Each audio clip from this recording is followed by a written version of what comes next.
제 이름은 순자입니다. 오늘 여러분께 들려드릴 이야기는 제 인생에서 가장 수치스럽고 고통스러웠던 인연의 기록입니다. 남편을 먼저 떠나보낸 지 4년 후, 저는 다시 누군가의 품이 그리워졌습니다. 그때는 정말 몰랐습니다. 그 단 하나의 그리움이 제 인생 전체를 송두리째 흔들어 놓게 될 줄은요. Break time 0.5. 사람들은 흔히 말합니다. 나이 들어 외로운 건 잠깐이고 자식들 키워놨으면 손주 보는 재미로 살면 되지 않냐고. 그런데 여러분, 한밤중에 빈집에서 눈을 떴을 때 옆자리가 차갑게 식어 있다는 그 느낌, 겪어보지 않은 사람은 모릅니다. 텔레비전 소리를 아무리 크게 틀어도 채워지지 않는 그 정막이 어떤 무게로 어깨를 누르는지 정말 모릅니다. Break time 0.5. 그래서 나는 도장을 찍었습니다. 65. 적지 않은 나이에 다시 결혼식이라는 걸 올렸습니다. 흰 한복은 입지 않았고 연한 미색 저고리에 회색 치마를 골랐습니다. 식장도 작은 한정식집 별실이었고 하객은 양쪽 합쳐 12명이 전부였습니다. 이런 데서 차게가 네 그라. 그날 거울 앞에서 나는 잠깐 웃었습니다. 늙은 얼굴이 부끄러우면서도 다시 누군가의 아내가 된다는 사실에 가슴이 떨렸습니다. 브레이크 타임 0.5. 하지만 어느 새벽, 정확히 그 도장을 찍은 지 2달 후, 나는 오랫동안 덜덜 떨며 안방 문 앞에 서 있었습니다. 안에서 들려오던 소리들, 그리고 다음 날 아침, 식탁에 앉아있던 그 사람의 표정, 그 두 장면이 내 인생을 영원히 바꾸게 될 줄은 상상도 하지 못했습니다. 잠시 후, 그 새벽에 무슨 일이 있었는지, 왜 한밤중에 짐을 싸려다 다시 풀어야 했는지, 그리고 왜 며느리가 울면서 내 손목을 붙잡았는지를 하나하나 말씀드리겠습니다. 끝까지 들어주세요. 혹시 비슷한 외로움 속에서 살아가는 분이 있거나 어머니나 시어머니의 외로움을 가까이에서 지켜보고 있는 분이 있다면 한 줄이라도 괜찮으니 댓글을 남겨주세요. 그 한 줄이 무너진 다른 누군가의 마음을 다시 일으켜 세우는 힘이 될 수 있습니다. 브레이크 타임 1.5. 남편이 떠난 건 61살 봄이었습니다. 갑작스러운 병이었고 진단을 받은 지 석 달 만에 나는 영정 앞에 섰습니다. 40년을 함께 산 사람이었습니다. 결혼 첫 해에 새방에서 같이 라면 끓여 먹던 기억, 큰아들 낳고 산후조리 못해서 미역국만 끓여주던 그 사람의 서툰 손, 작은 딸 시집 보내고 둘이 마주 앉아 소주 한 잔 기울이던 저녁, 그 모든 시간이 한순간에 사진 한 장이 되어버렸습니다. 브레이크 타임 0.5. 장례식이 끝나고 자식들이 다 돌아간 첫날 밤, 나는 안방 한가운데 앉아서 천장만 올려다봤습니다. 울지도 못했습니다. 눈물이 안 나오는 게 아니라 너무 많이 울어서 더 나올 게 없었던 겁니다. 그날부터 4년 동안 나는 매일 같은 시간에 일어나서 같은 자리에서 밥을 먹었습니다. 살아있는 게 아니라 그냥 시간을 흘려보내고 있었습니다. 브레이크 타임 0.5. 큰아들 내외는 자주 전화를 했습니다. 며느리는 착한 사람이었습니다. 추석이나 설에는 꼭 와서 사흘씩 묵고 갔고 손주들 데리고 와서 안방을 시끌벅적하게 채워주곤 했습니다. 그런데 여러분, 자식이 아무리 효자고 며느리가 아무리 착해도 그들은 그들의 삶이 있습니다. 명절이 끝나고 차 소리가 멀어지면 나는 다시 그 빈 방으로 돌아왔습니다. 손주들 흘리고 간 과자 부스러기 하나를 한참 동안 손바닥에 올려놓고 들여다본 적도 있습니다. 그 부스러기가 마치 사람의 온기 같았습니다. 브레이크 타임 0.5. 작은 딸은 미국에 살았습니다. 영상 통화로 얼굴을 보긴 했지만 화면 너머의 그 얼굴은 만질 수가 없었습니다. 딸이 손주를 안고 흔들면 나도 모르게 손을 뻗었다가 차가운 화면에 손가락이 닿으면 그제서야 정신이 들곤 했습니다. 그렇게 4년이 흘렀습니다. 브레이크 타임 0.5.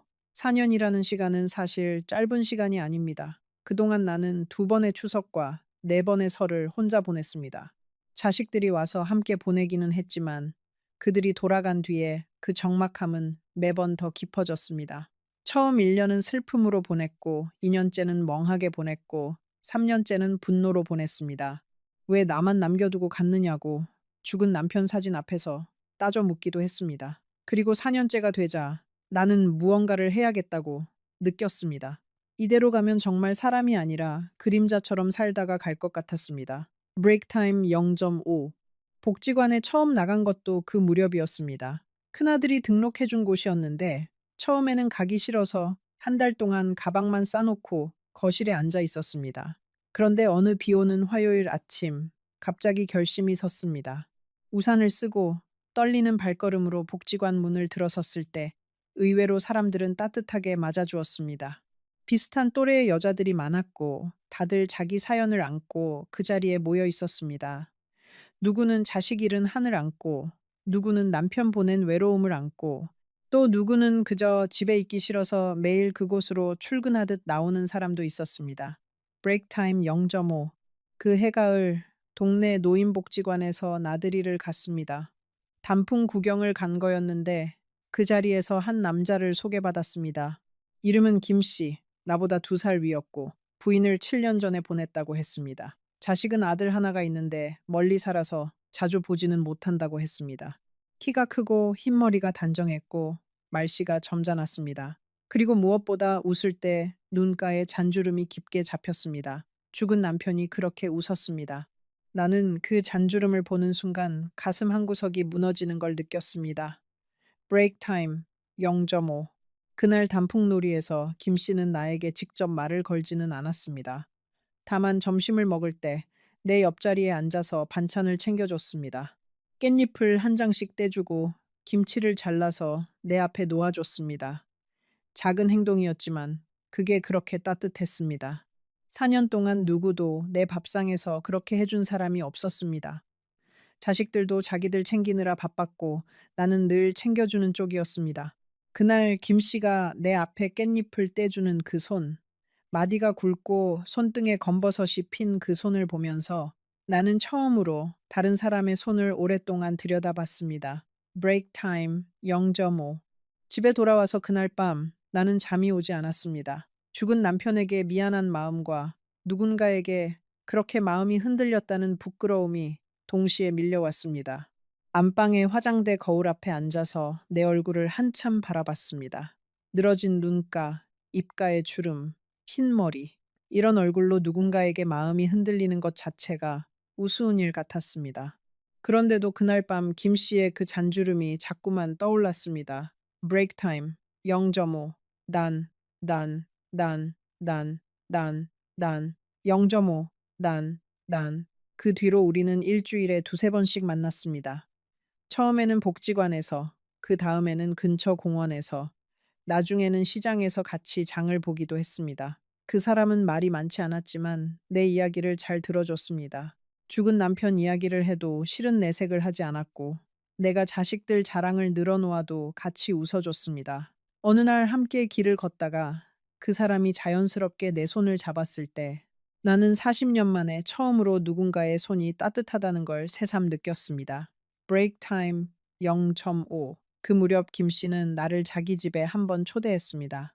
시내에서 조금 떨어진 단독주택이었는데 마당이 깔끔하게 정리되어 있고 텃밭에는 상추와 깻잎이 가지런히 자라고 있었습니다. 집 안에 들어가니 정말 혼자 사는 남자의 집이라고는 믿기지 않을 만큼 단정했습니다. 부엌도 깨끗했고 거실 한쪽에는 죽은 부인의 사진이 액자에 곱게 놓여 있었습니다. 그 사진을 보면서 나는 마음이 놓였습니다. 이 사람은 적어도 죽은 부인을 함부로 잊지는 않은 사람이구나 라는 생각이 들었습니다. 사실 그 사진 한 장이 나에게는 큰 신뢰의 증거가 되었습니다. 나중에 생각해보면 그 사진이야말로 가장 정교한 장식이었는데도 말입니다. 브레이크 타임 0.5. 그날 김 씨는 나에게 직접 끓인 된장찌개를 대접했습니다. 멸치 육수에 호박을 송송 썰어 넣은 평범한 찌개였는데 그 맛이 의외로 정성스러웠습니다. 식사 도중에 김 씨가 자기 인생 이야기를 조금씩 털어놓았습니다. 평생 작은 사업을 하면서 살았다고 했고, 부인이 떠난 뒤에는 사업도 정리하고 조용히 살고 있다고 했습니다. 아들 이야기는 별로 하지 않았습니다. 다만 한 번, 아들이 자기를 닮지 않아서 걱정이라는 말을 했는데, 그때는 그냥 부모의 흔한 푸념인 줄 알았습니다. 브레이크 타임 0.5. 석 달이 지나고 그 사람이 말했습니다.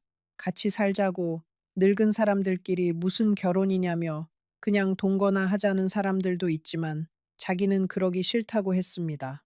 마지막일지도 모르는 인연인데 제대로 식을 올리고 도장을 찍고 살자고 했습니다. 그 말이 어찌나 든든하고 고마웠는지 나는 그 자리에서 고개를 끄덕였습니다.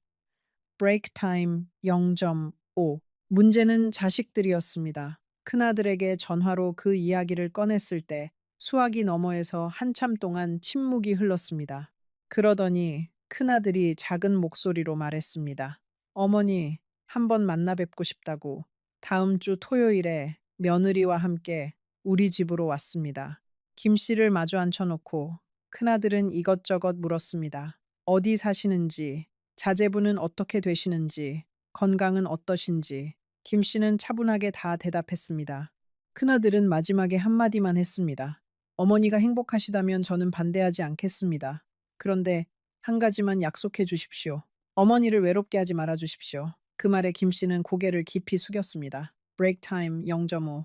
그날 큰아들 내외가 돌아간 뒤 나는 며느리에게 따로 전화를 했습니다. 며느리가 솔직히 어떻게 생각하는지 듣고 싶었습니다. 며느리는 한참을 망설이다가 말했습니다. 어머님, 솔직히 말씀드리면 그분이 좋은 사람인지 아닌지는 저희도 잘 모르겠어요. 다만 어머님이 외로우신 건 너무 잘 알고 있으니까 어머님 결정을 존중하려고 해요. 그런데 한 가지만 부탁드릴게요. 결혼하시더라도 통장이나 도장 같은 건 절대 그쪽에 맡기지 마세요. 그건 어머님이 끝까지 가지고 계세요. 그 말이 그때는 좀 야박하게 느껴졌는데 지금 생각하면 며느리가 평생 하지 못할 말을 그날 어렵게 꺼낸 거였습니다. 브레이크 타임 0.5. 작은 딸은 화상통화로 이야기를 들었습니다. 처음에는 놀란 표정이더니 결국 눈물을 글썽이며 말했습니다. 엄마, 엄마가 행복하면 그게 저한테도 행복이에요. 잘 결정하셨어요. 그 말에 나는 한참을 울었습니다. 4년 동안 참아온 외로움이 자식의 그 한마디에 다 무너져 내렸습니다. 다만 작은 딸도 한마디를 덧붙였습니다. 엄마, 그래도 너무 빨리 모든 걸 다 합치지는 마세요. 천천히 시간을 가지고요. 그 말도 그때는 가볍게 들렸는데 2달 뒤에 그 말이 나를 살릴 줄은 몰랐습니다. 브레이크 타임 1. 결혼식 날 나는 미색 저고리를 입었습니다. 큰아들이 내 팔짱을 끼고 식장에 들어섰고 김 씨는 단정한 양복 차림으로 나를 기다리고 있었습니다. 식이 끝나고 사진을 찍을 때 김 씨의 아들이라는 사람이 한쪽에 서 있었습니다. 그 사람은 나에게 인사를 하긴 했는데 눈을 마주치지 않았습니다. 어머니라고 부르지도 않았습니다. 그냥 안녕하십니까? 라고만 했습니다. 나는 그때 잠깐 가슴이 서늘했지만 결혼식이라는 게 다 그런 거지. 시간이 지나면 자연스러워지겠지. 그렇게 넘겼습니다. 브레이크 타임 0.5. 그 자리에서 김 씨의 아들 옆에 한 여자가 서 있었습니다.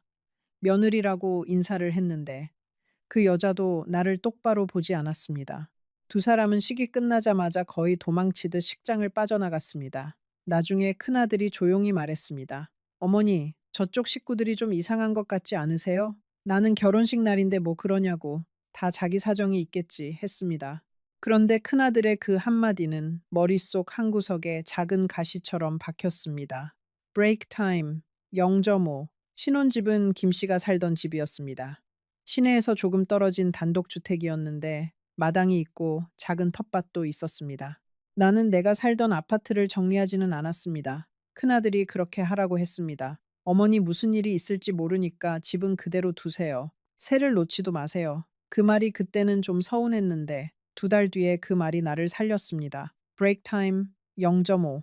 처음 한 달은 정말 행복했습니다. 아침에 김 씨가 일어나서 마당 쓸고 나는 부엌에서 된장찌개를 끓이고 둘이 마주 앉아서 텔레비전 보면서 밥을 먹었습니다. 저녁에는 함께 동네 산책을 했고 손을 잡고 걸었습니다. 사람들이 우리를 보면서 웃으면 김 씨도 같이 웃었습니다. 나는 그 웃음에 마음이 놓였습니다. 브레이크 타임 0.5. 그 첫 달의 어느 토요일 저녁, 김 씨가 나를 데리고 작은 한식당에 갔습니다. 마당에 등이 걸려 있는 오래된 집이었습니다. 그 자리에서 김 씨는 나에게 작은 반지를 내밀었습니다.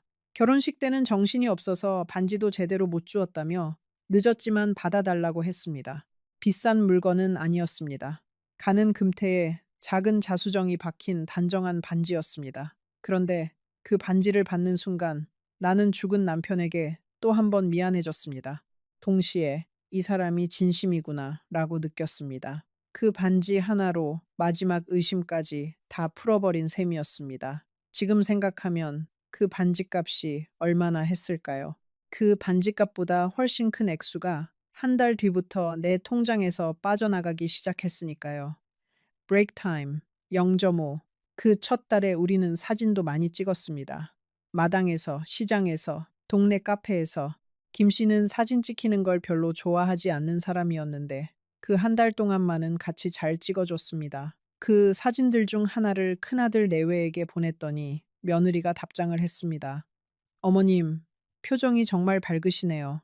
그 한 줄이 그때는 그렇게 큰 위로가 됐는데 2달 뒤에 다시 그 사진을 보니 김 씨의 표정이 어딘가 어색했다는 걸 알게 됐습니다. 사진 속 그 사람은 웃고 있는데 눈은 웃고 있지 않았습니다. 브레이크 타임 0.5.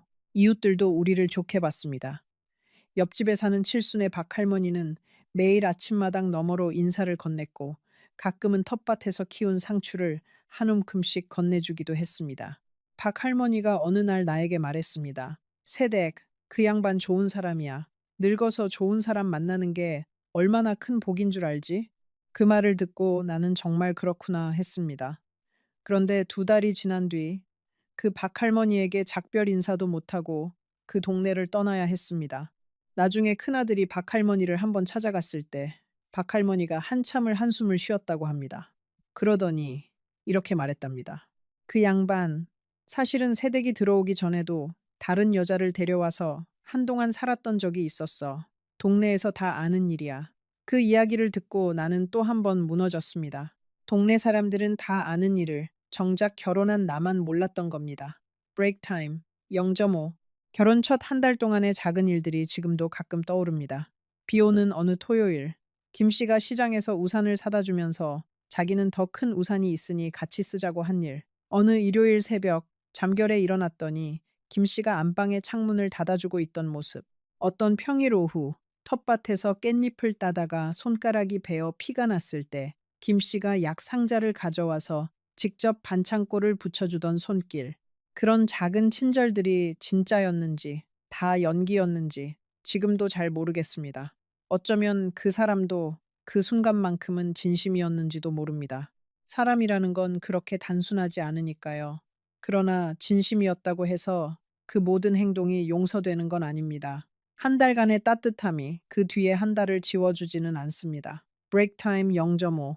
그런데 한 달이 지난 어느 날부터 김 씨의 얼굴에 그늘이 지기 시작했습니다. 처음에는 그냥 피곤한가 보다 했습니다. 나이도 있고 갑자기 생활이 바뀌었으니 그럴 수도 있다 싶었습니다. 그런데 점점 말수가 줄어들었고 식사 시간에도 텔레비전만 들여다봤습니다. 내가 말을 걸어도 단답으로만 대답했습니다. 어느 날 저녁 내가 조심스럽게 물었습니다. 무슨 걱정 있으세요? 그러자 김 씨가 한참을 침묵하더니 작은 목소리로 말했습니다. 아들이 좀 어렵다고. 브레이크 타임 0.5. 그날부터 김 씨의 휴대폰이 자주 울렸습니다. 전화가 오면 김 씨는 마당으로 나가서 받았습니다. 처음에는 그냥 자식 일이라 자기 혼자 처리하고 싶은가 보다 했습니다. 그런데 마당에서 통화하는 김 씨의 얼굴이 점점 어두워졌습니다. 어떤 날은 1시간이 넘게 마당에 서서 통화를 했고 들어올 때는 등이 굽어 있었습니다. 어느 날 저녁 마당 통화를 마치고 들어온 김 씨가 식탁에 앉아서 한참을 그릇만 바라봤습니다. 내가 무슨 일이냐고 물어도 손사래만 쳤습니다. 그날 밤 김 씨는 안방으로 들어오지 않고 작은 방에서 잤습니다. 그 작은 방, 나중에 내가 새벽 2시에 문 앞에 서서 떨었던 그 방이었습니다. 브레이크 타임 0.5. 알고 보니 김 씨의 아들은 사업을 하다가 큰 빚을 졌다고 했습니다. 그것도 결혼식 직전에 알게 된 일이라고 했습니다. 김 씨는 결혼식 당일까지 그 사실을 나에게 숨기고 있었습니다. 나는 충격을 받긴 했지만 그래도 이해하려 했습니다. 자식 일은 부모가 모르는 게 더 이상한 거니까요. 빚이 얼마냐고 물었더니 김 씨가 입을 다물었습니다. 한참 뒤에야 작은 목소리로 말했습니다. 2천만 원만 빌려줄 수 있겠냐고. 브레이크 타임 0.5. 여러분, 2천만 원이라는 돈은 내가 죽은 남편 보험금에서 떼어 모아둔 거의 마지막 비상금이었습니다. 자식들 결혼시키면서 다 쓰고, 작은 딸 미국 갈 때 보태주고, 그 다음에 남은 돈이 그 정도였습니다. 나는 그 돈을 한 번도 쉽게 생각해 본 적이 없었습니다. 그런데 김 씨가 그 돈을 빌려달라고 했을 때 나는 머뭇거렸습니다. 머뭇거리는 내 모습을 본 김 씨의 얼굴이 잠깐 일그러졌습니다. 정말 짧은 순간이었지만 나는 그 표정을 분명히 봤습니다. 그리고 그날 밤 그 표정이 자꾸 떠올라서 잠이 오지 않았습니다. 브레이크 타임 0.5. 그날 밤 나는 큰아들에게 전화를 할까 한참을 망설였습니다. 새벽 1시쯤이었는데 휴대폰을 꺼내 들었다가 다시 내려놓기를 몇 번이나 했습니다. 자식에게 이런 부끄러운 일을 어떻게 말하나 싶었고, 또 한편으로는 결혼한 지 한 달밖에 안 됐는데 벌써 남편 흉을 본다는 게 너무 미안했습니다. 그래서 결국 전화를 하지 못했습니다. 만약 그날 밤 큰아들에게 전화를 했다면 어쩌면 그 다음 한 달이 그렇게 흘러가지는 않았을지도 모릅니다. 그런데 사람이라는 게 부끄러움 앞에서 얼마나 약한지요. 자식에게 약한 모습을 보이기 싫어서 결국 더 큰 일을 만들고 마는 게 부모입니다. 브레이크 타임 0.5. 다음날 아침 나는 결심했습니다. 부부가 됐는데 이런 일로 마음 상하는 게 더 안 좋겠다 싶어서 통장에서 돈을 찾아 김 씨에게 줬습니다. 김 씨는 내 손을 꼭 잡고 고맙다고 2달 안에 갚겠다고 했습니다. 나는 안 갚아도 된다고 자식 일인데 어떻게 갚느냐고 했습니다.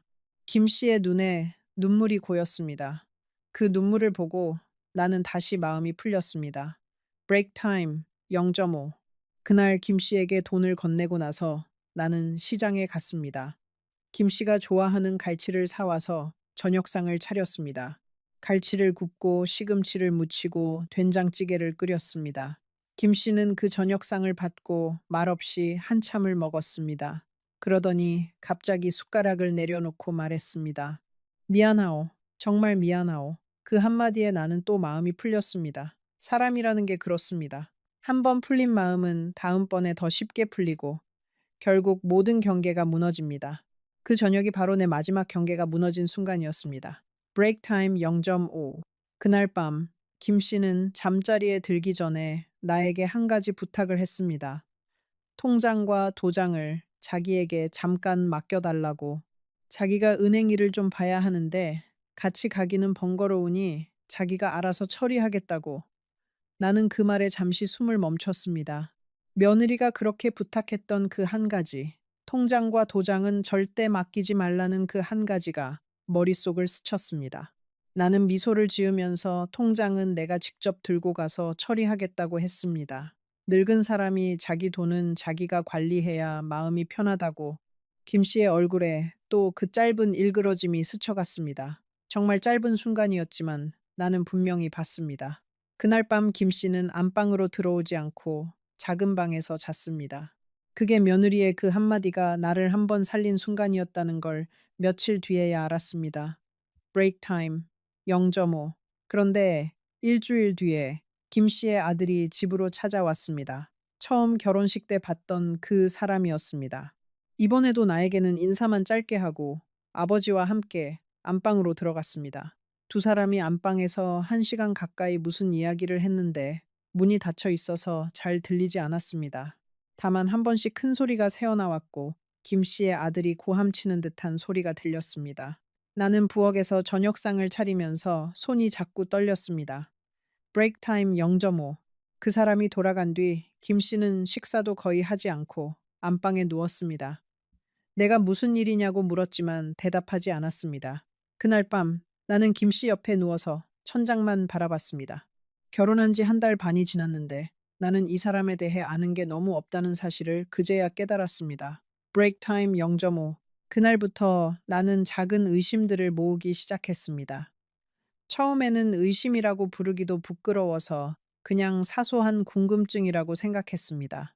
김 씨의 휴대폰이 식탁 위에 놓여 있을 때 가끔 화면이 켜졌는데 발신자 이름이 한 번도 본 적 없는 이름이었습니다. 그것도 한두 번이 아니었습니다. 또 어느 날 빨래를 하다가 김 씨의 양복 안주머니에서 영수증 한 장을 발견했습니다. 시내의 어느 호텔 커피숍 영수증이었는데 두 사람이 마신 음료값이었습니다. 그 영수증을 한참 바라보다가 나는 다시 주머니에 넣어두었습니다. 물어볼 용기가 나지 않았습니다. 브레이크 타임 0.5. 그리고 또 한 가지 이상한 일이 있었습니다. 어느 날 마당을 청소하는데 텃밭 한쪽 구석에 작은 비닐봉지가 묻혀 있었습니다. 호기심에 꺼내보니 안에는 누군가 다른 여자의 사진들이 들어 있었습니다. 김 씨가 죽은 부인이라고 했던 그 사진 속의 여자가 아니었습니다. 더 젊은 여자였고 사진에 찍힌 배경도 최근의 어느 식당 같았습니다. 사진 뒤에는 작은 글씨로 날짜가 적혀 있었는데 결혼식 2달 전 날짜였습니다. 그 사진을 보고 나는 한참을 마당에 주저앉아 있었습니다. 그러다가 결국 사진을 다시 비닐봉지에 넣고 원래 자리에 묻었습니다. 못 본 척 하기로 했습니다. 그때의 나는 진실을 마주할 준비가 되어 있지 않았습니다. 브레이크 타임 0.5. 그날 밤 잠자리에 들기 전에 거울 앞에 앉아서 한참을 내 얼굴을 바라봤습니다. 무언가 묻고 싶었지만 누구에게 물어야 할지 몰랐습니다. 김 씨에게 물으면 어떻게 될까요? 거짓말을 할 게 분명했습니다. 자식들에게 물으면 어떻게 될까요? 또 한 번 큰아들과 며느리에게 짐이 될 게 분명했습니다. 그래서 나는 입을 다물기로 했습니다. 그게 가장 어리석은 결정이었다는 걸 그땐 몰랐습니다. 입을 다물면 시간이 알아서 해결해 줄 거라고 믿었습니다. 늙은 사람들은 흔히 그렇게 생각합니다. 시간이 약이라고. 그런데 어떤 일은 시간이 지나면 더 커지는 법이고 외면하는 사이에 더 깊이 파고드는 법입니다. 그 사진들을 본 그 순간이 사실은 내가 그 집에서 나올 첫 번째 기회였습니다. 그러나 나는 그 기회를 놓쳤습니다. 브레이크 타임 0.5. 며칠이 지나고 김 씨가 다시 입을 열었습니다. 이번에는 5천만 원이 필요하다고 했습니다. 아들이 잘못하면 정말 큰일이 난다고 사람들한테 쫓기고 있다고 했습니다. 나는 그 자리에서 고개를 저었습니다. 그런 큰 돈은 내 통장에 없고 있어도 그건 내 자식들에게 남겨줘야 할 돈이라고 했습니다. 그러자 김 씨의 얼굴이 다시 그렇게 일그러졌습니다. 이번에는 짧은 순간이 아니었습니다. 한참을 그 표정으로 나를 바라봤습니다. 그리고 자리에서 일어나서 밖으로 나가버렸습니다. 브레이크 타임 0.5. 그날 밤 김 씨는 새벽이 다 되어서야 들어왔습니다. 술 냄새가 났습니다. 결혼하고 처음 보는 술 취한 모습이었습니다. 나는 자는 척했습니다. 무서웠습니다. 김 씨가 안방으로 들어와서 한참을 서서 나를 내려다봤습니다. 나는 눈을 꼭 감고 숨소리를 죽였습니다. 김 씨가 무슨 말을 중얼거렸는데 잘 들리지 않았습니다. 그러더니 옷을 입은 채로 옆에 누웠습니다. 그날 밤은 그렇게 지나갔습니다. 브레이크 타임 1. 다음날 아침 김 씨는 평소처럼 일어나서 마당을 쓸었습니다. 어젯밤 일은 아무것도 없었던 것처럼 행동했습니다. 나도 아무 말도 하지 않았습니다. 그런데 식탁에 앉았을 때 김 씨가 갑자기 내 손을 잡았습니다. 그리고 말했습니다. 어제는 미안했다고, 자기도 너무 답답해서 그랬다고, 다시는 그러지 않겠다고 나는 고개를 끄덕였습니다. 끄덕이면서도 가슴 깊은 곳에서 무언가가 어긋나는 소리가 들렸습니다. 브레이크 타임 0.5. 그날 오후 김 씨는 어디론가 외출을 했습니다. 어디 가시냐고 묻지 않았습니다. 그냥 다녀오시라고만 했습니다. 김 씨가 나간 뒤 나는 안방에 들어가서 김 씨의 옷장을 열었습니다. 처음으로 한 일이었습니다. 결혼하고 한 번도 그 옷장을 들여다본 적이 없었는데 그날은 무언가에 끌리듯 옷장 문을 열었습니다. 양복이 줄지어 걸려 있었고 그 아래 서랍에는 손수건과 양말이 가지런히 정리되어 있었습니다. 그 서랍의 가장 안쪽에서 나는 작은 봉투 하나를 발견했습니다. 봉투 안에는 통장 사본 한 장이 들어 있었는데 명의는 어떤 여자의 이름으로 되어 있었습니다. 그리고 그 여자에게 매달 일정한 금액이 송금된 기록이 있었습니다. 송금자는 김 씨였습니다. 브레이크 타임 0.5. 나는 그 통장 사본을 한참 들여다봤습니다. 손이 떨렸습니다. 그 여자가 누구인지, 왜 김 씨가 매달 그 여자에게 돈을 보냈는지 알 수가 없었습니다. 가장 최근의 송금 날짜는 결혼식 한 달 전이었습니다. 결혼하고 나서는 송금이 끊긴 건지 아니면 다른 통장으로 보내고 있는 건지 알 수 없었습니다. 나는 그 통장 사본을 다시 봉투에 넣고 원래 자리에 두었습니다. 그리고 옷장 문을 닫았습니다. 그날 저녁 나는 평소처럼 저녁상을 차렸습니다. 김 씨가 들어왔을 때 나는 아무 일 없었던 듯 인사를 했습니다. 김 씨도 평소처럼 식탁에 앉았습니다. 그러나 그 저녁 식사 동안 나는 김 씨의 얼굴을 한 번도 똑바로 보지 못했습니다. 브레이크 타임 0.5. 잠시 후 여러분께 그 다음 주 새벽에 무슨 일이 있었는지 말씀드리겠습니다. 내가 안방문 앞에 서서 한참을 떨었던 그 새벽 말입니다. 그 전에 여러분께 한 가지만 묻고 싶습니다. 만약 여러분이 내 입장이라면 그 시점에서 어떻게 하셨겠습니까?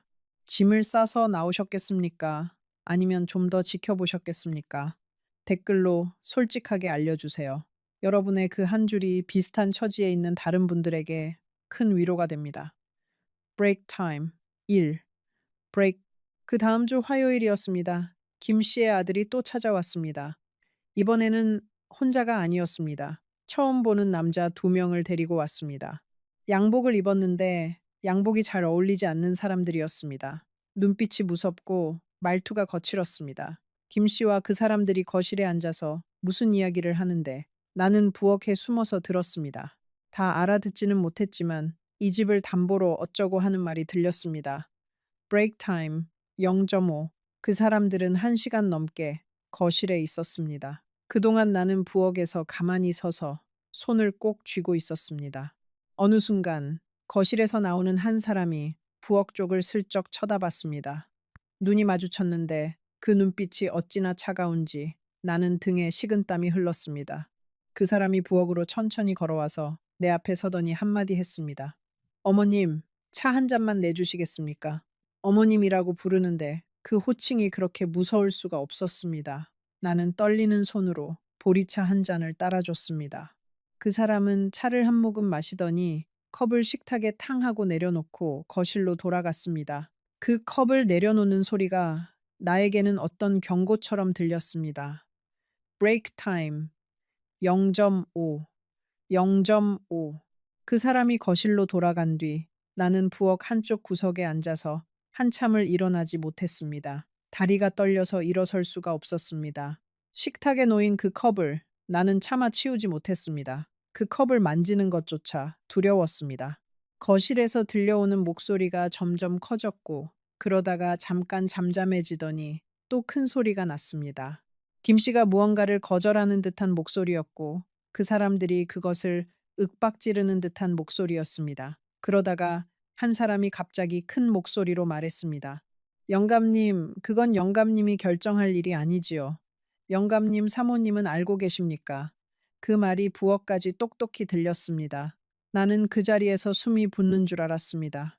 브레이크 타임 0.5. 잠시 뒤 김 씨가 부엌으로 들어왔습니다. 얼굴이 새파랗게 질려 있었습니다. 김 씨는 나에게 다가와서 작은 목소리로 말했습니다. 잠깐 안방에 들어가 있어요. 아무것도 듣지 말고. 그 목소리가 평소의 김 씨가 아니었습니다. 무언가 절박하고 무언가 두려워하는 사람의 목소리였습니다.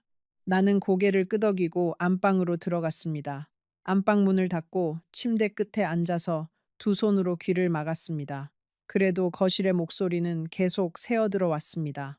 그날 그 1시간이 어떻게 지나갔는지 나는 잘 기억나지 않습니다. 시간이 멈춘 것 같기도 했고 또 어느 순간에는 갑자기 너무 빨리 지나간 것 같기도 했습니다. 그 사람들이 돌아갈 때 한 사람이 일부러 안방 쪽을 향해 큰 소리로 말했습니다. 사모님, 인사 잘 받았습니다. 또 뵙겠습니다. 그 말이 어떤 인사도 아니라는 걸 나는 알고 있었습니다. 브레이크 타임 0.5. 그 사람들이 돌아간 뒤 나는 김 씨에게 정색하고 물었습니다. 이 집을 담보로 잡힐 거냐고. 김 씨는 한참을 망설이다가 말했습니다. 사실 이 집은 자기 명의가 아니라 아들 명의로 되어 있다고. 그래서 자기가 어떻게 할 수 있는 게 아니라고. 나는 그 말을 듣고 한참을 멍하니 앉아 있었습니다. 그러면 우리가 지금 살고 있는 이 집이 사실은 시아들의 집이고 그 집을 그 사람들이 가져갈 수도 있다는 뜻이었습니다. 브레이크 타임 0.5. 2RTN 2PNPNE. 그날 저녁 나는 큰아들에게 전화를 했습니다. 아무 말도 하지 못하고 그냥 울기만 했습니다. 큰아들이 다그치자 그제서야 자초지종을 다 털어놓았습니다. 큰아들은 화를 내지 않았습니다. 다만 차분한 목소리로 말했습니다. 어머니, 일단 진정하시고요. 내일 아침 일찍 그 집에서 나오세요. 짐은 천천히 빼면 되니까 일단 몸만 빠져나오세요. 어머니가 살던 그 아파트 제가 그동안 청소하고 관리해뒀습니다. 들어가시면 됩니다. 브레이크 타임 0.5. 큰아들의 그 차분한 목소리가 그날 나에게는 정말 큰 힘이었습니다. 자식이라는 게 그런 거구나 싶었습니다. 어머니가 큰일을 당해서 전화를 했을 때 화를 내지도 않고 한심해하지도 않고 그냥 담담하게 다음 단계를 알려주는 사람. 큰아들은 사실 변호사는 아니었습니다. 평범한 회사원이었습니다. 그런데도 그 순간 그렇게 침착할 수 있었던 건 아마도 결혼식 전부터 이런 상황을 어느 정도 예상하고 있었기 때문이었을 겁니다. 어머니가 외로움 때문에 흔들리는 모습을 보면서 큰아들은 자기 나름대로 마음의 준비를 하고 있었던 겁니다. Break time 0.5. 나는 그 전화를 끊고 한참을 울었습니다. 큰아들이 왜 그때 내 아파트를 정리하지 못하게 했는지 그제서야 알았습니다. 자식이라는 게 그런 겁니다. 부모가 행복하다고 들떠 있을 때 자식은 그 행복 너머의 그늘까지 봅니다. 큰아들은 처음 김 씨를 만났을 때부터 무언가 믿업지 못한 것을 느꼈던 겁니다. 그런데도 어머니가 행복하기를 바라는 마음에 반대하지 못했고 대신 어머니가 돌아올 자리를 남겨뒀던 겁니다. 브레이크 타임 1. 문제의 그 새벽이 그날 밤이었습니다. 새벽 2시쯤이었을까요? 나는 잠결에 무슨 소리를 들었습니다. 안방 옆에 있는 작은 방, 김 씨가 가끔 혼자 들어가서 자던 그 방에서 두런거리는 소리가 났습니다. 김 씨가 누군가와 통화를 하고 있었습니다. 처음에는 잘 들리지 않았는데 점점 목소리가 커졌습니다. 나는 일어나서 그 방문 앞으로 갔습니다. 문에 귀를 대고 들었습니다. 브레이크 타임 0.5. 김 씨가 누군가에게 말하고 있었습니다. 그 사람은 김 씨의 아들이 아니었습니다. 목소리로 보아 여자였습니다. 김 씨가 그 여자에게 말했습니다. 조금만 더 참자고 보름만 더 있으면 그 할망구 통장에 있는 돈을 다 빼낼 수 있다고. 그 다음에 같이 떠나자고. 자기도 이 짓을 더는 못하겠다고. 그 여자가 무슨 말을 하는지는 들리지 않았지만 김 씨가 그 여자를 달래는 듯한 목소리였습니다. 브레이크 타임 1. 여러분, 그 순간 내가 어떤 기분이었는지 글로 다 표현할 수가 없습니다. 다리에 힘이 빠져서 그 자리에 주저앉을 뻔했습니다. 그런데 신기하게도 머리는 차가웠습니다. 나는 살금살금 안방으로 돌아와서 이불 속에 누웠습니다. 가슴은 미친 듯이 뛰는데 호흡은 일부러 천천히 했습니다. 자는 척을 해야 했습니다. 1시간쯤 뒤에 김 씨가 안방으로 들어와서 옆에 누웠습니다. 그날 밤 나는 한숨도 자지 못했습니다. 천장만 바라보면서 4년 동안의 그 외로움을 그리고 그 외로움이 어떻게 나를 이 자리까지 끌고 왔는지를 생각했습니다. 브레이크 타임 0.5. 그 새벽 이불 속에서 나는 정말 많은 것을 떠올렸습니다. 죽은 남편이 처음 청혼하던 날의 풍경, 큰아들 첫 돌잔치 때 사진사 앞에서 다 같이 웃던 그 순간, 작은 딸이 미국으로 떠나던 날 공항에서 손을 흔들던 그 모습, 평생을 어떻게든 단단하게 살아왔다고 자부했는데 결국 외로움이라는 한 가지 감정에 무너져 이 자리까지 와 있었습니다. 그게 그렇게 분하면서도 한편으로는 너무나 인간적인 일이라는 생각이 들었습니다. 사람은 누구나 무너질 수 있고 무너졌다고 해서 그 사람이 약한 사람인 건 아니라는 걸 그 새벽에 처음으로 깨달았습니다. 그러자 묘하게도 마음이 차분해졌습니다. 무서움보다 다음 행동에 대한 계산이 머릿속을 채우기 시작했습니다. 브레이크 타임 0.5. 이불 속에서 나는 작은 계획을 세웠습니다. 첫째, 다음날 아침 절대로 평소와 다른 모습을 보이지 말 것. 둘째, 아침 식사를 차리고 나서 자연스럽게 외출 핑계를 만들 것.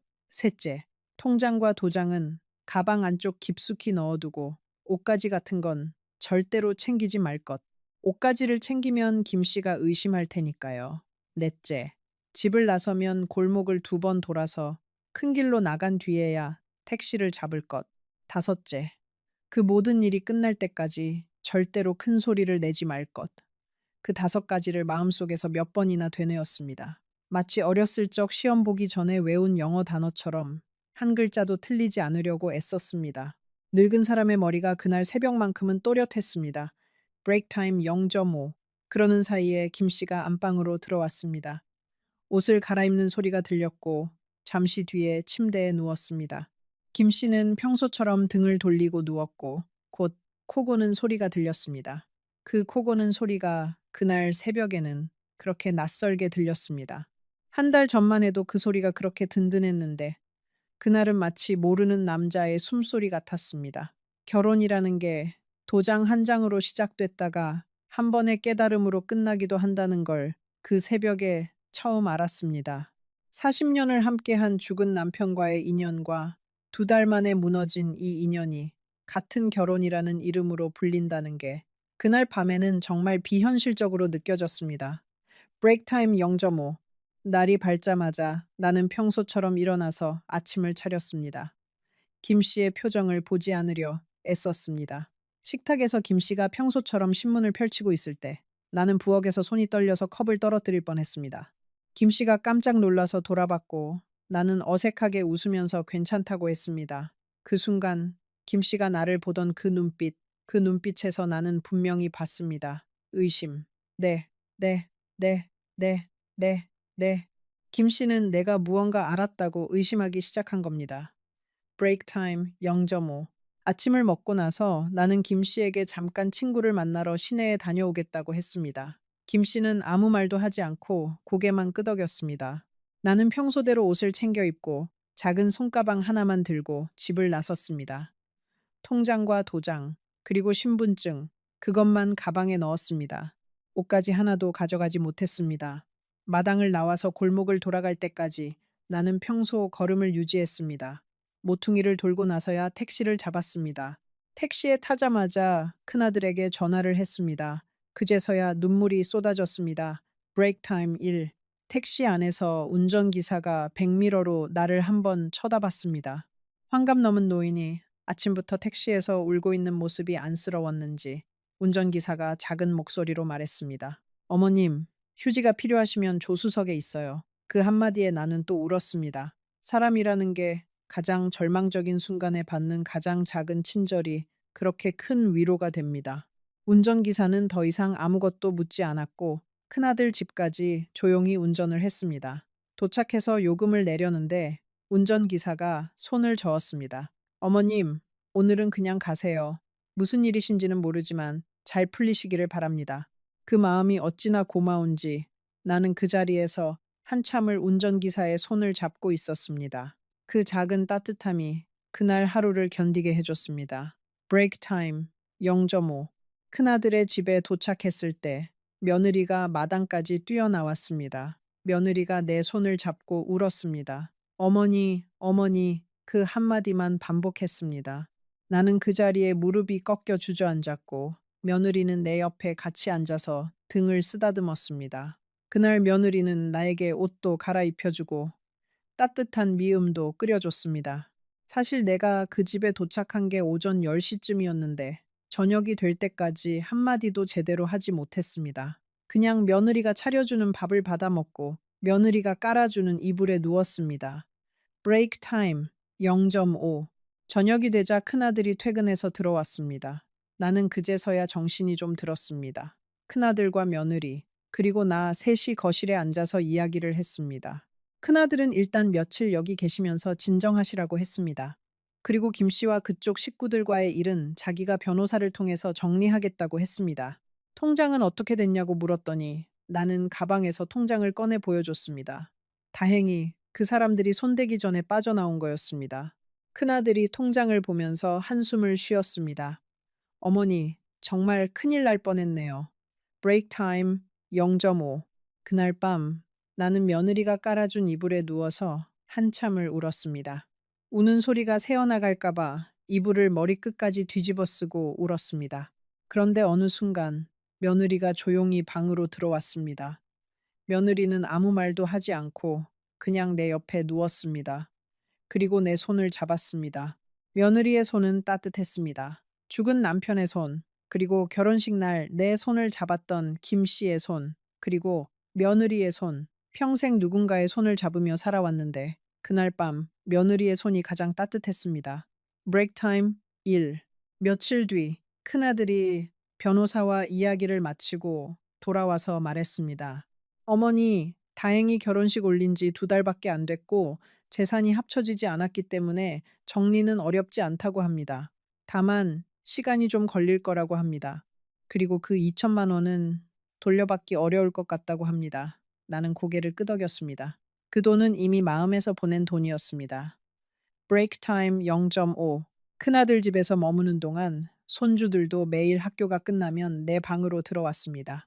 큰 손녀는 중학생이었는데 학교에서 있었던 일을 조잘조잘 들려주곤 했습니다. 둘째 손자는 초등학생이었는데 들어오자마자 내 무릎에 앉아서 동화책을 읽어달라고 했습니다. 처음 며칠은 그 손주들의 얼굴조차 똑바로 못 봤습니다. 부끄러워서, 그리고 미안해서. 손주들 보기 부끄럽다는 게 가장 큰 자책이었습니다. 그런데 며느리가 어느 날 저녁 조용히 말했습니다. 어머님, 손주들은 아무것도 몰라요. 그냥 할머니가 우리 집에 놀러 오셨다고만 알아요. 그러니 부끄러워하지 마시고 손주들과 좋은 시간 보내세요. 그 말에 나는 또 마음이 무너졌습니다. 며느리는 손주들에게도 내 자존심을 지켜준 겁니다. 브레이크 타임 0.5. 큰아들 집에서 보내는 매일이 사실 굉장히 단순했습니다. 아침에 일어나서 며느리와 함께 부엌에서 아침을 차리고 큰아들과 손주들을 먹여 보낸 다음 며느리와 둘이 차를 마시며 텔레비전을 봤습니다. 점심은 가볍게 먹었고 오후에는 동네 산책을 다녔습니다. 며느리가 일을 쉬면서 나와 함께 시간을 보내준 거였습니다. 사실 며느리는 작은 회사에 다니고 있었는데 그 2주 동안 휴가를 다 쓰고 나에게 매달려 있었습니다. 나중에 그 사실을 알고 나는 며느리에게 정말 미안하다고 했습니다. 며느리는 웃으면서 말했습니다. 어머님, 그게 휴가지 뭐예요. 어머님 모실 시간이 있는 게 저한테는 큰 휴가예요. 그 한마디에 나는 또 며느리의 손을 잡고 한참을 있었습니다. 브레이크 타임 0.5. 그런데 며칠 뒤 김 씨한테서 연락이 왔습니다. 큰아들이 그 전화를 받았는데 김 씨가 어머니와 통화하고 싶다고 했답니다. 큰아들은 안 된다고 했습니다. 그러자 김 씨가 큰아들에게 한참을 사정했답니다. 한 번만 만나게 해달라고, 자기는 정말 미안하다고, 그 여자는 옛날 알던 사람인데 자기도 마음이 흔들렸을 뿐이라고, 다시 잘해보고 싶다고. 브레이크 타임 0.5. 큰아들은 그 말을 다 듣고 나서 차분하게 말했답니다. 어머니는 그쪽을 다시 만나고 싶지 않으십니다. 그리고 한 가지 알려드리겠습니다. 어머니의 그 통장에 있던 돈은 어머니의 죽은 남편이 평생 일해서 모은 돈이고 어머니가 4년 동안 외로움을 견디면서 한 푼도 손대지 못한 돈입니다. 그 돈을 그쪽 아드님이 가져갔다는 건 그쪽 아드님이 가져간 게 아니라 사실은 그쪽이 가져간 겁니다. 그러니 다시는 연락하지 마십시오. 그 말 끝에 김 씨는 한참을 침묵했고 결국 알겠다고 하고는 전화를 끊었답니다. 브레이크 타임 0.5. 그 이야기를 듣고 나는 큰아들에게 한마디를 했습니다. 잘했다. 그 한마디가 그렇게 나오기까지 며칠이 걸렸습니다. 그동안 나는 계속 자책했습니다. 왜 사람을 그렇게 쉽게 믿었을까? 왜 자식들 말을 더 신중하게 듣지 않았을까?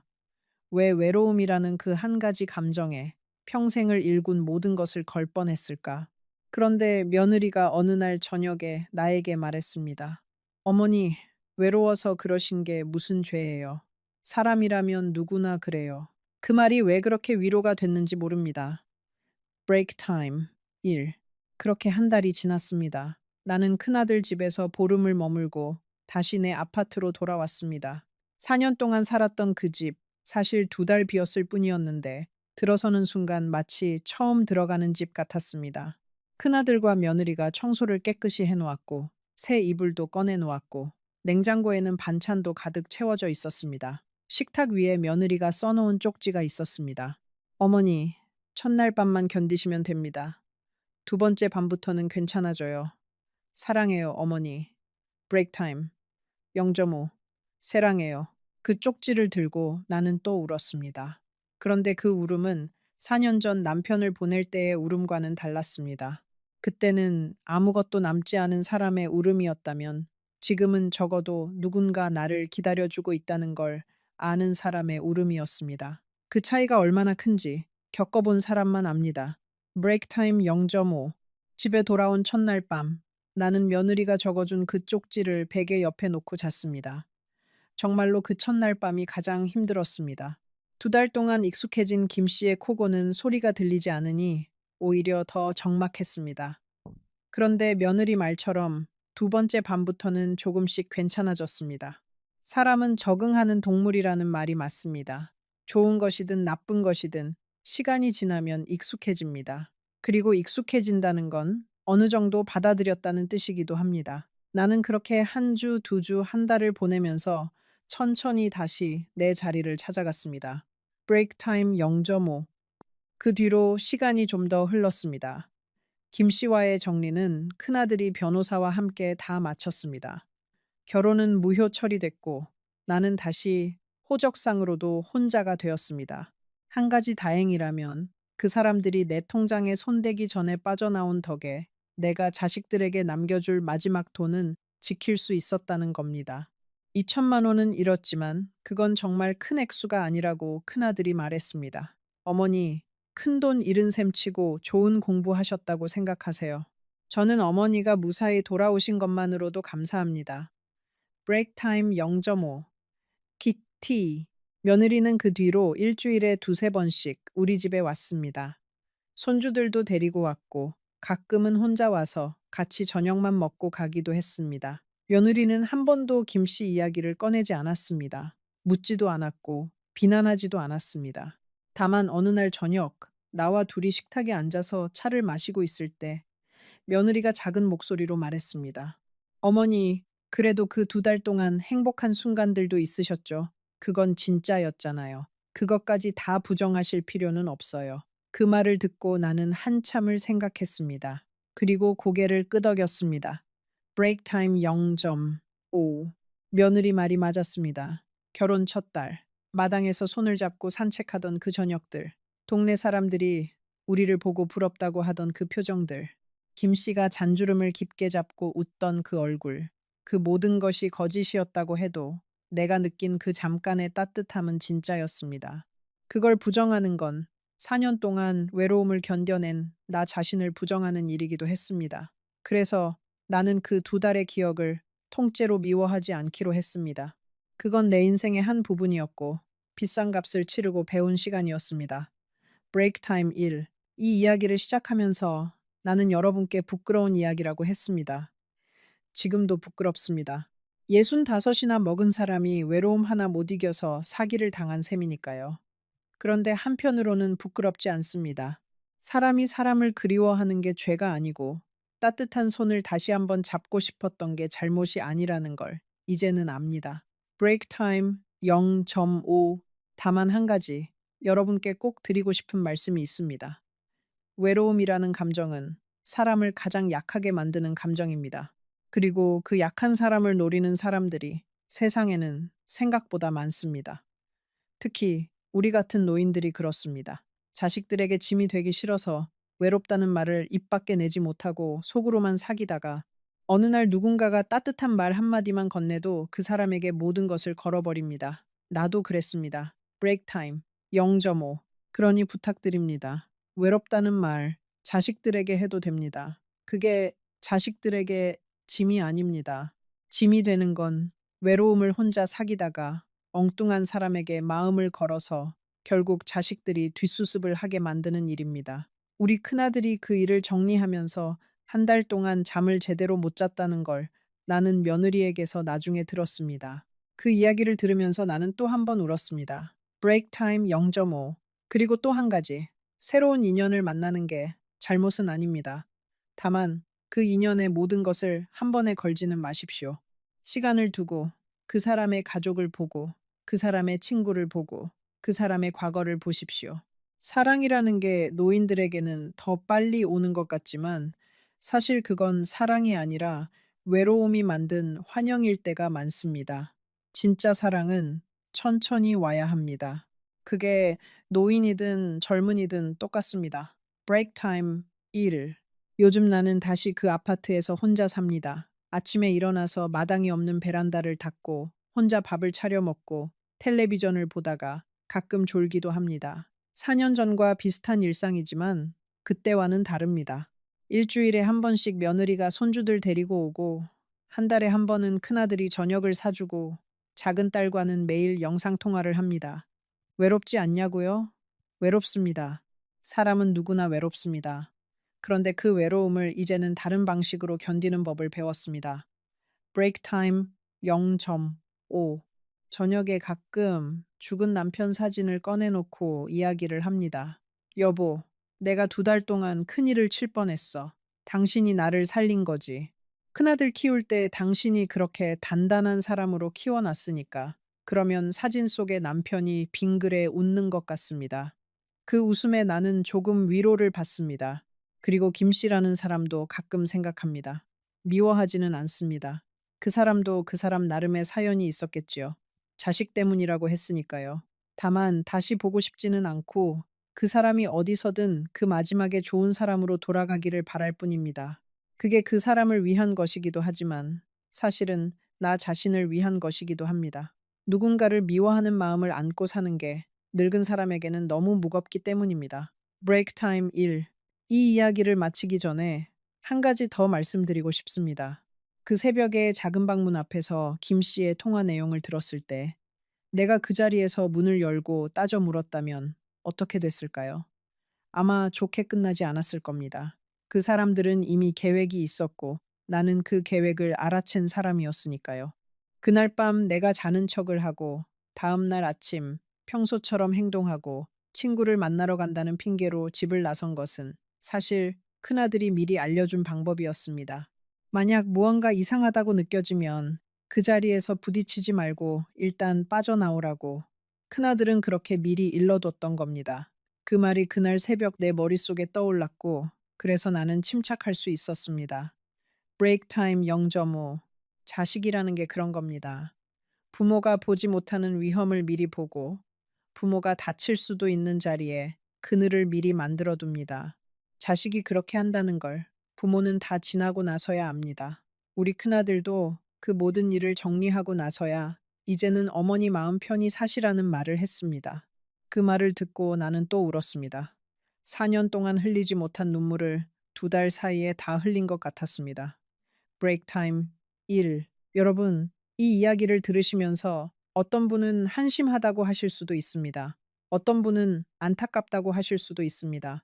어떤 분은 비슷한 일을 겪고 계셔서 가슴이 무너지실 수도 있습니다. 어떤 마음으로 들으셨든 끝까지 들어주셔서 정말 감사합니다. 브레이크 타임 0.5. 마지막으로 이 말을 꼭 남기고 싶습니다. 외로움은 죄가 아니지만 외로움 때문에 판단이 흐려질 수는 있습니다. 그러니 외로울 때일수록 가족에게 손을 뻗으십시오. 자존심 때문에 짐이 되기 싫어서 그 손을 거두지 마십시오. 그 손이 결국 여러분을 살립니다. 나를 살린 건 결국 큰아들의 한 통화와 며느리의 따뜻한 손 한 번이었습니다. 브레이크 타임 1. 이 이야기가 여러분의 마음에 닿았다면 지금 화면에 나타나는 영상을 꼭 봐주세요. 그곳에는 이 이야기보다 훨씬 더 감동적인 이야기가 있습니다. 그냥 지나치면 분명 후회하게 될 거라고 장담합니다. 지금 바로 화면에 나타나는 그 영상을 클릭하세요. 남편을 보내고 5년을 혼자 버텼습니다. 자식 셋은 다들 멀리 있었고 명절에나 한번 얼굴을 비추는 게 전부였지요. 그러던 어느 봄날 동네 어르신 모임에서 한 사람을 만났습니다. 2살 위, 점잖고 깔끔한 신사였지요. 그 사람이 제게 말했습니다. 남은 시간이라도 함께 보내고 싶습니다. 저는 그 한마디에 마음이 흔들렸고 결국 70살의 나이에 다시 결혼 반지를 끼웠습니다. 그런데 정확히 3개월 뒤 저는 그 집의 안방 바닥에 주저앉아 한밤중에 입을 틀어막고 소리 죽여 울고 있었습니다. 저는 순자이라고 합니다. 올해 73이 되었지요. 오늘 여러분께 들려드릴 이야기는 제가 3년 전에 직접 겪은 일입니다. 어떤 날은 잊고 살다가도 또 어떤 날은 새벽에 눈을 뜨면 그 집 안방 천장의 무늬가 그대로 떠올라 한참을 다시 잠들지 못하는 그런 이야기입니다. 저는 강원도 작은 읍에서 태어났습니다. 첫 남편은 동네 우체국에서 평생을 일한 성실한 사람이었지요. 사남매를 키우는 동안 저희 부부는 큰 다툼 한 번 없이 살았습니다. 그이가 갑작스럽게 떠난 건 제가 65이 되던 해 겨울이었지요. 그날 아침까지도 저와 마주 앉아 김치찌개에 밥을 비벼 먹던 사람이 오후에 갑자기 쓰러져 그대로 가버렸습니다. 저는 그 식탁의 빈자리를 5년 동안 매일 마주보며 살았습니다. 자식들은 제 갈 길을 떠난 지 오래였습니다. 큰아들은 미국에서 자리를 잡았고 큰딸은 광주로 시집을 갔으며 막내 아들은 사업한다고 부산에 내려가 살았지요. 저는 강원도 그 작은 집에 혼자 남았습니다. 처음 1년은 정말 견디기 힘들었습니다. 두 번째 해부터는 어떻게든 사라지더군요. 세 번째 해에는 동네 복지관에 나가 봉사를 시작했고, 네 번째 해에는 한문 수업도 듣게 되었습니다. 잠시 후 제가 어떻게 그 사람을 만났고 왜 3개월 만에 그 집의 안방 바닥에 무너져 앉게 되었는지, 그리고 그 안에서 제가 무엇을 보았는지 천천히 다 말씀드리겠습니다. 혹시 여러분 중에도 늙음하게 외로움을 견뎌본 분이 계신다면 댓글로 살짝 그 마음 한 자락 남겨주세요. 저는 그 마음을 누구보다 잘 알고 있으니까요. 그리고 이런 우리들의 이야기가 계속 이어지길 바라신다면 채널 구독도 한번 살짝 눌러주시면 큰 힘이 됩니다. 그 사람을 처음 만난 건 동네 노인복지관의 봄나들이 행사에서였습니다. 인근 산으로 진달래를 보러 가는 일정이었지요. 다론 버스 안에서 우연히 제 옆자리에 앉은 사람이 있었는데 그게 바로 그 사람이었습니다. 이름은 김재영, 72살. 서울에서 평생을 살다가 부인을 보내고 강원도로 내려와 혼자 살고 있다고 했습니다. 자식은 아들 둘에 딸 하나, 모두 서울에서 자리를 잡고 산다고요.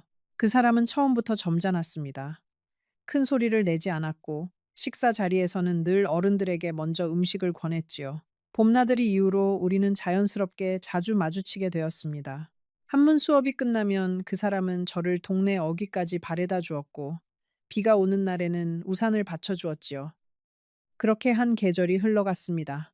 어느 가을 저녁, 그 사람이 저를 조용한 한정식 집으로 데려가더니 정중하게 말했습니다. 남은 시간이라도 함께 보내고 싶습니다. 우리 같이 살지 않으시겠습니까?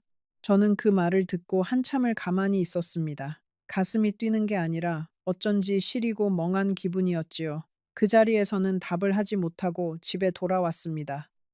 그날 밤, 저는 거실에 첫 남편의 사진을 꺼내놓고 한참을 바라보았습니다. 여보, 내가 이래도 될까요? 사진 속의 그이는 늘 그렇듯 묵묵히 웃고만 있었지요. 그 침묵이 마치 당신 마음대로 하시오. 다만 잘 결정하시오. 라고 말하는 것 같았습니다. 저는 자식들에게 먼저 이야기를 했습니다. 큰아들은 미국에서 영상통화로 듣더니 한참 침묵하다가 말했습니다.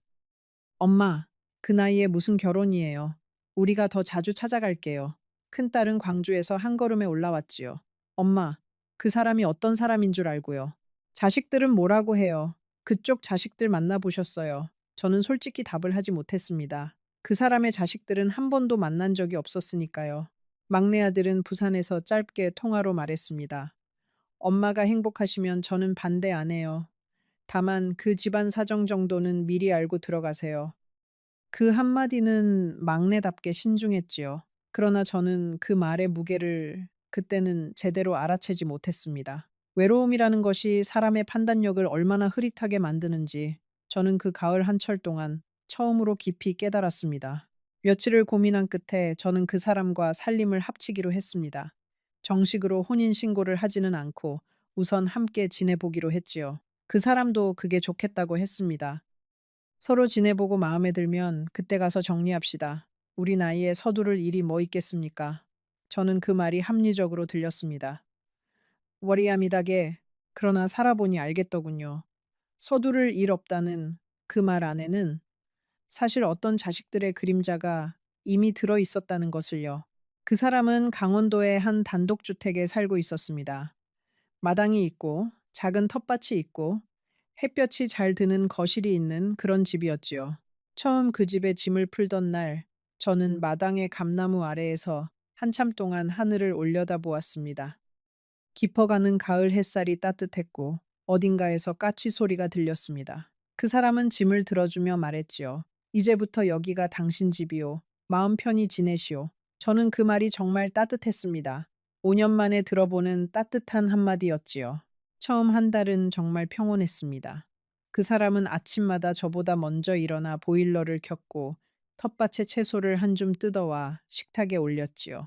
저녁이면 우리는 함께 동네 산책을 나갔습니다. 그 사람은 늘 제 손을 잡았는데 그 손이 따뜻하면서도 약간 거칠었습니다. 평생 무언가를 일구어 온 사람의 손이었지요. 저는 그 손이 첫 남편의 손과 닮았다고 생각했습니다. 다른 사람인데 어쩌면 이렇게 손의 결이 비슷할까. 그 작은 닮음이 저를 묘하게 안심시켰지요. 그 사람은 저녁 식사 후에는 종종 옛날 이야기를 들려주었습니다. 자기가 어떻게 회사를 다녔는지, 첫 부인이 어떤 사람이었는지, 자식들을 어떻게 키웠는지, 첫 부인 이야기를 할 때 그 사람의 눈빛은 어딘가 멀어졌지요. 그 사람은 정말 단단한 사람이었소. 자식들 셋을 다 자기 손으로 키웠소. 마지막에는 너무 빨리 가서 우리 모두 정신이 없었지요. 저는 그 말을 들으며 그 사람의 첫 부인이 가족 안에서 얼마나 중심이었던 사람인지 어렴풋이 짐작했습니다. 자식들의 마음 안에 어머니가 그렇게 단단하게 자리하고 있다면 새로 들어온 저는 어쩌면 처음부터 어떤 자리도 가질 수 없었던 것인지도 모르지요. 하루는 그 사람이 오래된 사진첩을 꺼내 저에게 보여주었습니다. 첫 부인과 함께 찍은 가족 사진이 가득 들어 있었지요.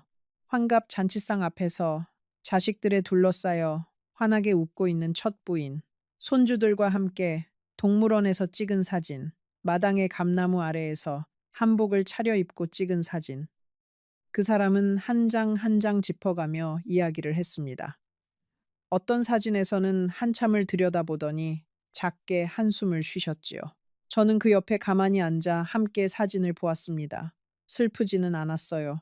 다만 그 사진첩의 마지막 장을 덮을 때 그 사진첩 안에는 제가 들어갈 자리가 없다는 걸 분명히 느꼈습니다. 그건 누구의 잘못도 아니지요. 그저 시간이 그렇게 만든 것뿐이었습니다. 저는 강원도 친정 동네에 있는 친구 옥자에게 그날 저녁 전화를 했습니다. 옥자는 제 어릴 적 단짝이었지요. 첫 결혼식 때도 들러리를 서준 친구였습니다. 옥자는 제 이야기를 듣고 한참을 침묵하더니 말했습니다. 순자, 너는 늘 사람을 너무 잘 믿어. 마음이 그렇게 곱고 단단한 줄 알지만 사실 그게 너 약점이야. 그 집에서 너무 빨리 마음을 다 주지 마라. 빨리 주는 마음은 빨리 무너진다.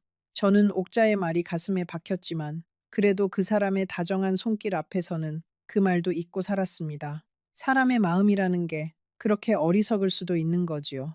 박씨 아주머니는 그런 저를 가만히 바라보곤 하셨습니다. 일을 하는 듯 하면서도 늘 한 발짝 떨어진 거리에서 저를 살피는 눈빛이었지요. 처음에는 어색했지만 그분의 눈빛에는 어떤 안쓰러움이 있었습니다. 어느 오후 제가 거실에서 화초에 물을 주고 있을 때 박씨 아주머니가 살며시 다가왔습니다. 사모님, 이 화초는 첫 사모님이 정말 정성껏 키우시던 거예요. 10년이 넘은 화초입니다. 손이 자주 타지 않으면 금방 시들어요. 저는 그 말을 듣고 잠시 손을 멈췄지요. 10년이 넘은 화초 앞에서 저는 2달도 채 되지 않은 새 사람이었습니다. 그 거리감이 갑자기 사무쳤습니다. 문제가 시작된 건 함께 산지 한 달이 막 지났을 무렵이었습니다. 그 사람의 큰아들이 처음으로 그 집을 찾아왔습니다. 김민호, 45살. 서울에서 무역회사를 하는 사람이었지요. 토요일 아침, 그 큰아들이 부인을 데리고 그 집 마당에 차를 세웠습니다. 저는 부엌에서 점심상을 차리고 있다가 깜짝 놀랐지요. 그 사람이 제게 미리 말을 해두지 않았기 때문입니다. 큰애가 오늘 잠깐 들른다 했는데 깜빡했소. 미안하오. 그 사람은 슬쩍 웃으며 말했지만 어쩐지 그 웃음에 약간의 긴장이 묻어 있었습니다. 큰아들은 마당에 들어서며 인사도 없이 집안을 둘러보았습니다. 마치 무언가 달라진 게 없는지 확인하는 사람처럼요. 그의 부인 정혜는 40살 정도 된 깔끔한 여자였는데 저를 보고 아주 짧게 고개만 숙였지요. 식탁에 둘러앉자마자 큰아들이 입을 열었습니다. 어머니, 한 가지 분명히 말씀드리고 싶은 게 있습니다. 그 어머니라는 호칭에는 아무런 따뜻함도 들어있지 않았습니다. 이 집은 저희 어머니가 평생 사신 곳입니다. 저희 어머니 손때가 묻은 가구, 어머니 사진, 그런 것들이 여기 다 있어요. 아버지께서 세 분과 함께 지내시는 건 저희가 막을 수 없지만 한 가지만 부탁드릴게요. 이 집의 물건은 어떤 것도 옮기거나 바꾸지 말아주세요. 저는 그 자리에서 너무 당황해 말이 나오지 않았습니다. 그 사람은 옆에서 그저 묵묵히 식사를 했지요. 한마디도 거들지 않았습니다. 저는 그제야 어렴풋이 느꼈습니다. 이 집은 단순히 그 사람과 저의 집이 아니라 누군가의 그림자가 짙게 깔려 있는 공간이라는 것을요. 그날 점심자리는 1시간 만에 끝났습니다. 큰아들 부부는 식사를 마치자마자 거실로 가더니 이곳저곳을 살피며 사진을 몇 장 찍었습니다. 정혜는 안방에 들어가 옷장 문을 열어보기도 했지요. 저는 부엌에서 그 모습을 가만히 지켜보았습니다. 그러더니 정혜가 거실로 나오며 큰아들에게 작은 목소리로 말했습니다. 여보, 어머님 자개장이 그대로 있어. 다행이다. 저는 그 말이 마음에 박혔습니다. 그 자개장은 그 사람의 첫 부인이 평생 쓰던 옷장이었지요. 저는 그 자개장에 제 옷을 한 벌도 넣어두지 않았습니다. 처음부터 그 옷장의 결이 어쩐지 낯설어서 저는 거실 한쪽에 있는 작은 행거 하나에 옷을 걸어두고 살았거든요. 큰아들 부부가 떠난 뒤 거실 한쪽 소파에 앉아 저는 한참 동안 멍해 있었습니다. 그 사람은 안방으로 들어가 잠시 누워 있었지요. 박씨 아주머니가 식탁의 그릇을 정리하며 슬며시 제게 다가와 말씀하셨습니다. 사모님, 큰아드님이 원래 좀 차가우신 분이세요. 첫 사모님이 살아계실 때도 어머니랑 그렇게 부드러운 대화를 나누는 분은 아니었어요. 그래도 그 어머니 일에는 한 번도 빠진 적이 없으셨지요. 어머니 자리만은 누구한테도 안 내주려 하시는 분이에요. 저는 그분의 말씀을 들으며 가만히 고개를 끄덕였습니다. 자기 어머니 자리를 지키려는 마음, 그 마음 자체는 미워할 수 없는 것이지요. 다만 그 자리를 지키기 위해 누군가의 자리를 빼앗는 일이 정당화될 수 있는지가 그게 진짜 문제였습니다. 그날 밤 저는 침대에 누워 그 사람에게 조용히 물었습니다. 여보, 큰아드님이 한 말은 무슨 뜻이에요? 그 사람은 천장을 보며 한참을 침묵하다가 말했습니다. 신경 쓰지 마요. 자식들이 다 그렇지 뭐. 자기 어머니 자리를 지키고 싶어 하는 거요. 시간이 지나면 자연스럽게 받아들일 거요. 저는 그 말이 위로처럼 들렸지만 어딘가 빈자리가 있었습니다. 마치 정작 중요한 부분을 슬쩍 비켜가는 듯한 느낌이었지요. 다음 날 아침 저는 텃밭에서 채소를 다듬으며 한참 동안 생각에 잠겼습니다. 그 텃밭의 흙은 따뜻했고 가을 햇살은 부드러웠습니다. 그 사람이 마당으로 나와 옆에 앉으며 말했지요. 당신, 텃밭일이 익숙하시구려. 저는 미소를 지으며 답했습니다. 친정에서 어릴 때부터 했어요. 흙은 손에 익숙해요. 그 사람은 한참 동안 텃밭의 채소들을 바라보더니 말했습니다. 이 텃밭도 첫사람이 가꾸던 거요. 그 사람 가고 나서 한참 동안 풀밭이 됐었지. 당신이 다시 살려줘서 고맙소. 저는 그 말에 가만히 고개를 숙였습니다. 텃밭도 마당도 안방의 자개장도 거실의 화분도 모두 그 사람의 첫 부인이 남긴 자리였지요. 저는 그 자리들을 잠시 데우는 사람이었던 겁니다. 그러나 데워진 자리도 결국은 원래 주인의 것이지 잠시 데워준 사람의 것은 아니었지요. 며칠 뒤 저는 그 집의 도우미 아주머니로부터 충격적인 이야기를 들었습니다. 박씨 아주머니라는 분이었는데 그 집에서 10년 가까이 일을 해오신 분이었습니다. 어느 오후 그 사람이 친구 모임에 나간 사이 저는 거실에서 차를 마시고 있었습니다. 박씨 아주머니가 빨래를 개키며 조심스럽게 말씀하셨지요. 사모님, 제가 한 가지만 여쭤봐도 될까요? 저는 고개를 끄덕였습니다. 혹시 사장님이 정식 혼인신고는 안 하셨다고 하시던가요?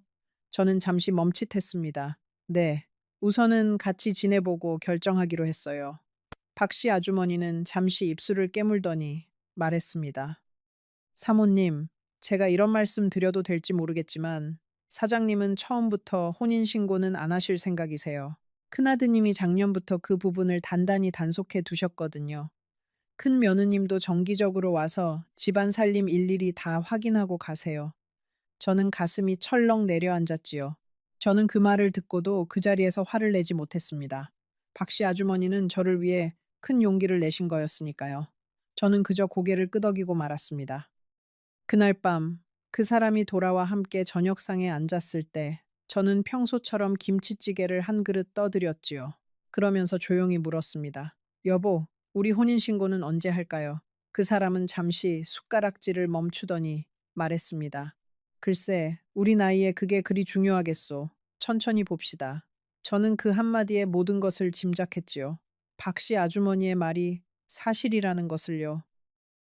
잠시 후, 저는 그 집안에서 제 자리가 정확히 어떤 그림 위에 그려져 있었는지를 천천히 알게 됩니다. 혹시 여러분 중에 비슷한 직감을 느껴본 적이 있다면 댓글로 그 순간을 짧게 적어주세요. 우리 같은 사람들끼리는 그런 감각이 통하니까요. 저는 그날 밤 잠을 한숨도 자지 못했습니다. 그 사람의 얼굴을 옆에서 가만히 바라보았지요. 평온하게 코를 골며 자고 있는 그 사람, 2살 위, 평생 한 가족을 일구어 온 사람. 그 사람의 잠든 얼굴 위에는 평온함이 가득했지만 저의 마음 안에는 서리가 내려앉고 있었습니다. 저는 새벽에 가만히 일어나 거실로 나갔지요. 거실의 책장을 한참 동안 바라보았습니다. 그 책들 한 권 한 권에는 그 사람과 첫 부인의 손때가 묻어 있었지요. 저는 그 책장 앞에 한참 동안 서 있었습니다. 그러다가 거실 한쪽에 작은 행거 앞으로 갔습니다. 거기에는 제 옷 몇 벌이 단정하게 걸려 있었지요. 저는 그 행거를 가만히 바라보았습니다. 이 작은 행거 한 칸이 그 집에서 제가 가진 유일한 자리라는 걸 그 새벽에 분명히 알게 되었습니다. 다음 날 아침, 저는 평소처럼 보일러를 켜고 텃밭에 나갔습니다. 가을이 깊어가는 텃밭에는 늦가을 배추가 단단히 엉그러 있었지요. 저는 배춧잎을 한 장 한 장 만져보며 한참 동안 그 자리에 앉아 있었습니다. 그 사람이 마당으로 나오더니 옆에 와 앉았습니다. 여보, 무슨 생각을 그렇게 하시오? 저는 잠시 가만히 있다가 말했지요. 여보, 저는 이 집에서 어떤 사람이에요? 솔직하게 말씀해 주세요. 그 사람은 한참을 침묵하다가 말했습니다. 당신은 내 사람이요. 그게 전부요. 저는 다시 물었습니다. 그러면 왜 자식들 앞에서는 저를 한 번도 그렇게 세워주지 않으세요? 그 사람은 한숨을 쉬며 말했지요. 자식들이 아직 자기 어머니를 보낸 게 마음에서 정리가 안 됐소. 시간이 좀 더 필요하오. 당신이 이해해 주오. 저는 그 한마디에 또 한 번 작아졌습니다. 자식들의 시간이 흐를 때까지 저는 이 집에서 계속 작아지고 있어야 하는 사람이었지요. 그날 점심에 박씨 아주머니가 부엌에서 함께 점심을 차리던 중 조용히 말씀하셨습니다. 사모님, 식사 거르지 마세요. 사모님까지 무너지시면 사장님 저녁상은 누가 차리겠어요? 저는 잠시 손을 멈췄지요. 그러더니 박씨 아주머니가 다시 말씀하셨지요. 저는 10년을 이 집에서 일했어요. 첫 사모님 돌아가시기 전까지 옆에서 모든 걸 다 봤어요. 그래서 이 집안 사정은 제가 누구보다 잘 압니다. 사모님은 좋은 분이세요. 너무 좋아서 이 집안에서 어떻게 버틸지 그게 걱정이에요. 사장님은 마음은 따뜻하셔도 자식들 앞에서는 한없이 약한 분이세요. 그게 이 집의 진짜 사정이지요. 저는 그 말을 듣고 박씨 아주머니의 손을 잡았습니다. 고맙습니다. 그 한마디가 정말 큰 위로가 되네요. 그분의 눈가에도 잠시 물기가 비쳤습니다. 같은 여자로서 그 집안의 모든 그림자를 함께 보아온 사람으로서 그분은 저를 위로하고 계셨던 거지요. 그 다음 주부터 큰 며느리 정혜가 정기적으로 그 집을 드나들기 시작했습니다. 명목은 아버님 살림 챙기기였지요. 그러나 그녀는 들어올 때마다 거실 구석구석을 살피는 버릇이 있었습니다. 마치 무언가 사라진 게 없는지 확인하는 사람처럼요. 첫 부인이 쓰던 도자기, 첫 부인이 모은 책들, 첫 부인이 키우던 화분들, 정혜는 그 하나하나를 살피며 사진을 찍어 두었지요. 한 번은 그녀가 거실 책장 앞에서 한참을 서 있더니 저를 향해 말했습니다. 어머님, 여기 있는 책들 손대지 말아주세요. 이거 어머니 유품이에요. 저는 미소를 지으며 답했지요. 걱정 마세요. 저는 책에 손도 안 대요. 정혜는 부엌에도 들어와 냉장고 문을 열어보았습니다. 어머님, 반찬통은 어머님이 따로 가져오신 거 쓰세요. 여기 있는 통은 어머니가 쓰시던 거라서요. 저는 잠시 손이 멈췄습니다. 그 반찬통은 제가 제 집에서 가져온 것이 아니라 그 사람이 직접 사두라고 해서 동네 마트에서 산 새 통이었지요. 저는 그렇게 말하려다가 그만두었습니다. 정혜의 표정에는 이미 답이 정해져 있었으니까요. 그날부터 저는 새로 산 반찬통을 따로 종이 가방에 담아 부엌 한쪽에 두기 시작했습니다. 마치 손님처럼요. 그 큰 며느리는 화장실까지도 들여다보았습니다.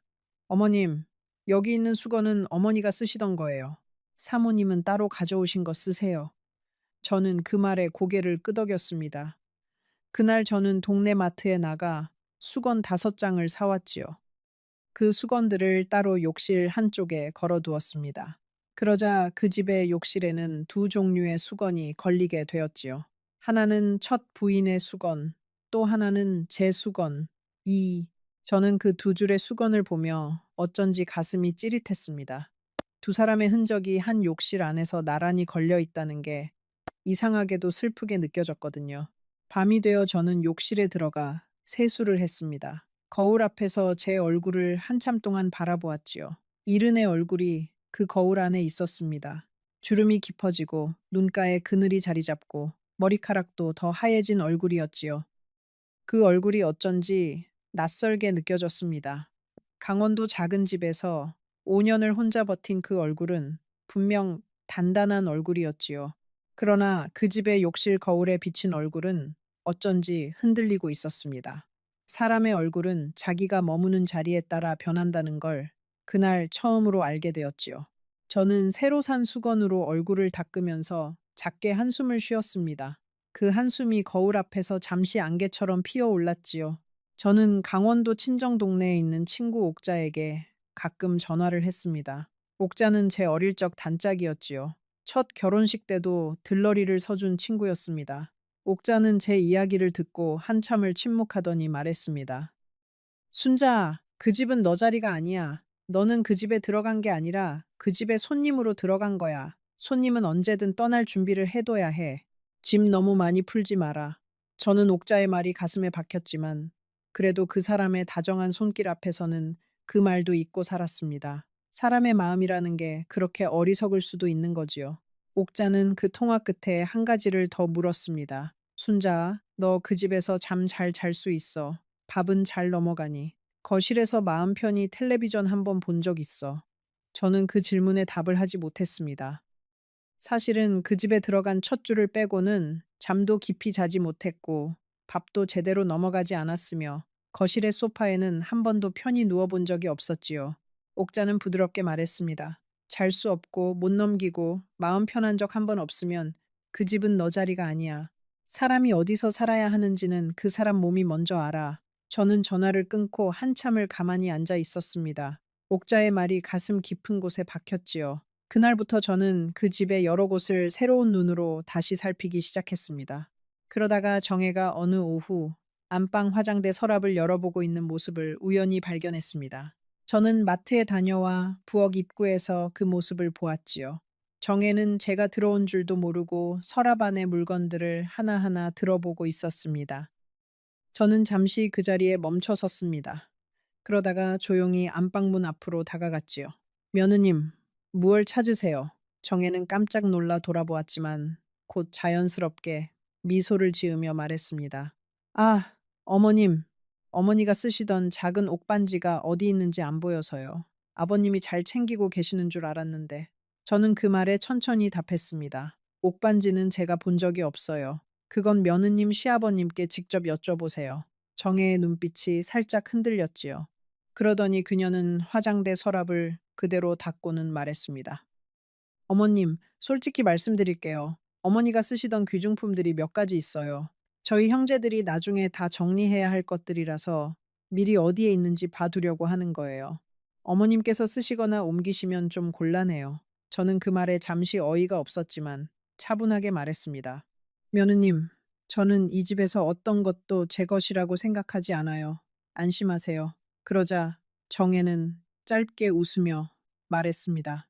J, J, J, J, J, J, J, J, J, J, J, 정, J, J, J, J, J, 허른, J, J, J, J, J, J, J, J, 정, J, 허른, J, J, 정, J, J. 그 마음이면 됐어요, 어머님. 정혜가 떠난 뒤 저는 안방 침대에 한참을 앉아 있었습니다. 화장대 서랍을 가만히 열어보았지요. 그 안에는 첫 부인이 쓰던 작은 화장품통, 빛 하나, 그리고 빛이 바랜 사진 한 장이 있었습니다. 사진 속에는 그 사람과 첫 부인이 젊은 시절 어느 바닷가에서 함께 찍은 모습이 있었지요. 두 사람 다 환하게 웃고 있었습니다. 그 사진을 보면서 저는 한참 동안 가만히 있었지요. 그리고 천천히 그 서랍을 닫았습니다. 그 안에 모든 것은 정혜의 말처럼 정말 다른 사람의 것이었습니다. 저는 그 어떤 것에도 손을 댈 생각이 없었지요. 다만 그 사진 한 장이 어쩐지 마음에 오래 남았습니다. 사람의 인생에는 그렇게 빛나던 한순간이 분명히 있다는 것, 그리고 그 한순간은 누구도 빼앗을 수 없는 그 사람만의 자리라는 것을 저는 그 사진 앞에서 새삼 느꼈거든요. 그날 저녁 저는 그 사람에게 그 일을 말했습니다. 그 사람은 한참 동안 천장을 보더니 한숨을 쉬며 말했지요. 내가 미리 큰며느리한테 안방 화장대 키를 줬소. 자기 어머니 유품 정리하는 데 필요할까 봐서 미안하오. 당신한테 말을 못했군. 저는 그 자리에서 또 한 번 무너지는 기분이었습니다. 안방의 화장대조차 제 것이 아니었던 거지요. 저는 그저 침대 한쪽에서 잠을 자고 부엌에서 밥을 짓고 거실 한 귀퉁이에서 텔레비전을 보는 그런 사람이었습니다. 며칠 뒤 저는 동네 한문 수업에 다시 나가기 시작했습니다. 그 집에서 마음이 너무 무거워서 어디로든 잠시 나가야 했죠. 그러나 한문 수업의 분위기도 예전 같지 않았습니다. 봄에 그 사람과 처음 만났던 그 자리에 다시 앉아 있는 것이 어쩐지 어색했지요. 같은 수업을 듣는 분들 중 한 분이 차를 내어주시며 조심스럽게 말씀하셨습니다. 순자 씨, 김 선생님이랑 잘 지내시지요? 우리 동네에서 두 분 결혼 소식에 다들 놀랐어요. 그 댁이 워낙 큰 집안이라서요. 저는 그 한마디에 잠시 숨이 막혔습니다. 그 동네 사람들에게도 그 집은 큰 집안이었던 거죠. 그 큰 집안 안으로 제가 들어간다는 것이 무엇을 의미하는지 처음부터 누구나 짐작하고 있었던 겁니다. 다만 저만 그것을 몰랐을 뿐이지요. 수업이 끝나고 집으로 돌아오는 길, 저는 일부러 마을 어귀의 작은 정자에 잠시 앉아 있었습니다. 그곳에서는 그 사람의 집 마당이 멀리 보였지요. 마당의 감나무가 가을 햇살 속에서 반짝이고 있었습니다. 그 풍경은 정말 아름다웠지요. 그러나 그 아름다움이 더 이상 저의 것은 아니었습니다. 마당의 감나무도, 텃밭의 배추도, 거실의 책장도, 안방의 자개장도 모두 다른 사람의 것이었지요. 저는 그저 그 모든 것의 옆에 잠시 머물러 가는 사람이었던 겁니다. 그 자리에서 저는 처음으로 떠나는 일을 진지하게 생각하기 시작했습니다. 그 무렵 광주에 사는 큰딸한테서 다시 전화가 왔습니다. 큰딸은 처음부터 이 결혼을 받아들이지 못했던 자식이었지요. 엄마, 잘 지내세요? 그 댁 분위기는 어떠세요? 큰딸의 목소리는 처음부터 차가웠습니다. 저는 일부러 밝게 말했지요. 응, 잘 지내. 너희들은 잘 있고. 큰딸은 한참을 침묵하더니 말했습니다. 엄마, 솔직히 말씀해 주세요. 엄마 목소리가 평소랑 달라요. 엄마, 안 좋은 일 있는 거 알아요. 우리가 멀리 있어서 못 가서 미안해요. 그렇지만 엄마, 너무 참지 마세요. 엄마는 늘 자식들 걱정시킬까 봐 다 혼자 안고 가시는데 그러지 마세요. 저는 그 말에 가슴이 무너졌습니다. 큰딸의 그 한마디가 사실은 제가 한 달 동안 가장 듣고 싶었던 말이었지요. 누구도 제게 엄마 힘드시지요? 라고 묻지 않았으니까요. 저는 전화기를 들고 한참을 말하지 못했습니다. 큰딸도 제 침묵 안에 있는 답을 알아챈 것 같았지요. 엄마, 언제든 광주로 내려오세요. 우리 집에 방 비워둘게요. 손주들도 엄마 보고 싶어 해요. 저는 작게 답했습니다. 고마워, 우리 딸. 그러고 전화를 끊었습니다. 자식들이 반대했던 결혼이었습니다. 자식들이 옳았다는 걸 인정하는 것이 얼마나 어려운 일인지 그날 저는 깊이 깨달았습니다. 그러나 동시에 자식들이 옳았다는 걸 인정하는 일이 부끄러운 것만은 아니라는 것도요. 사람의 결정이라는 게 다 옳을 수만은 없으니까요. 그러나 진짜 지옥이 시작된 건 함께 산 지 두 달이 막 지났을 무렵이었습니다. 그 사람의 둘째 아들 가족이 명절 인사를 한다며 그 집에 모였습니다. 큰아들 부부, 둘째 아들 부부, 그리고 결혼한 딸 가족까지. 손주들도 함께 와서 거실이 가득 찼지요. 저는 새벽부터 일어나 송편을 빚고 전을 부치고 갈비찜을 만들었습니다. 많이, 많이. 박씨 아주머니가 옆에서 도와주셨고 저는 정말 정성껏 한 상을 차렸지요. 사실은 그 자리에서 처음으로 그 가족에게 인정받고 싶었던 마음도 있었습니다. 어쩌면 그 명절을 잘 넘기면 자연스럽게 가족이 될 수 있을 거라는 막연한 희망이 있었거든요. 새벽 4시부터 저는 부엌에 서 있었습니다. 송편 반죽을 치대는 손이 차가워졌지만 그 일이 어쩐지 제 마음을 진정시켜 주었지요. 박씨 아주머니가 새벽 5시쯤 오셔서 함께 송편을 빚어 주셨습니다. 저는 그분 옆에서 작게 말했습니다. 오늘 잘 넘기면 그래도 한 발짝은 다가가는 거겠지요. 박씨 아주머니는 손을 멈추지 않은 채 답하셨습니다. 사모님, 너무 큰 기대는 하지 마세요. 자식들 마음은 음식 한 끼로 풀리지 않아요. 그저 사모님이 후회 안 하실 만큼만 하시면 돼요. 저는 그 말씀을 들으며 고개를 끄덕였습니다. 그러나 마음 한쪽에서는 여전히 작은 희망이 있었지요. 사람의 마음은 그렇게 어리석어요. 한 발짝이라도 가까워지고 싶은 그 마음 때문에 우리는 종종 더 큰 상처를 자초하지요. 차례를 지내는 시간이 되자 큰아들이 거실 가운데에 상을 차렸습니다. 그 사람의 첫 부인 영정 사진이 거기 놓였지요. 저는 그 사진을 처음 보았습니다. 단정하고 단단해 보이는 여자의 얼굴이었어요.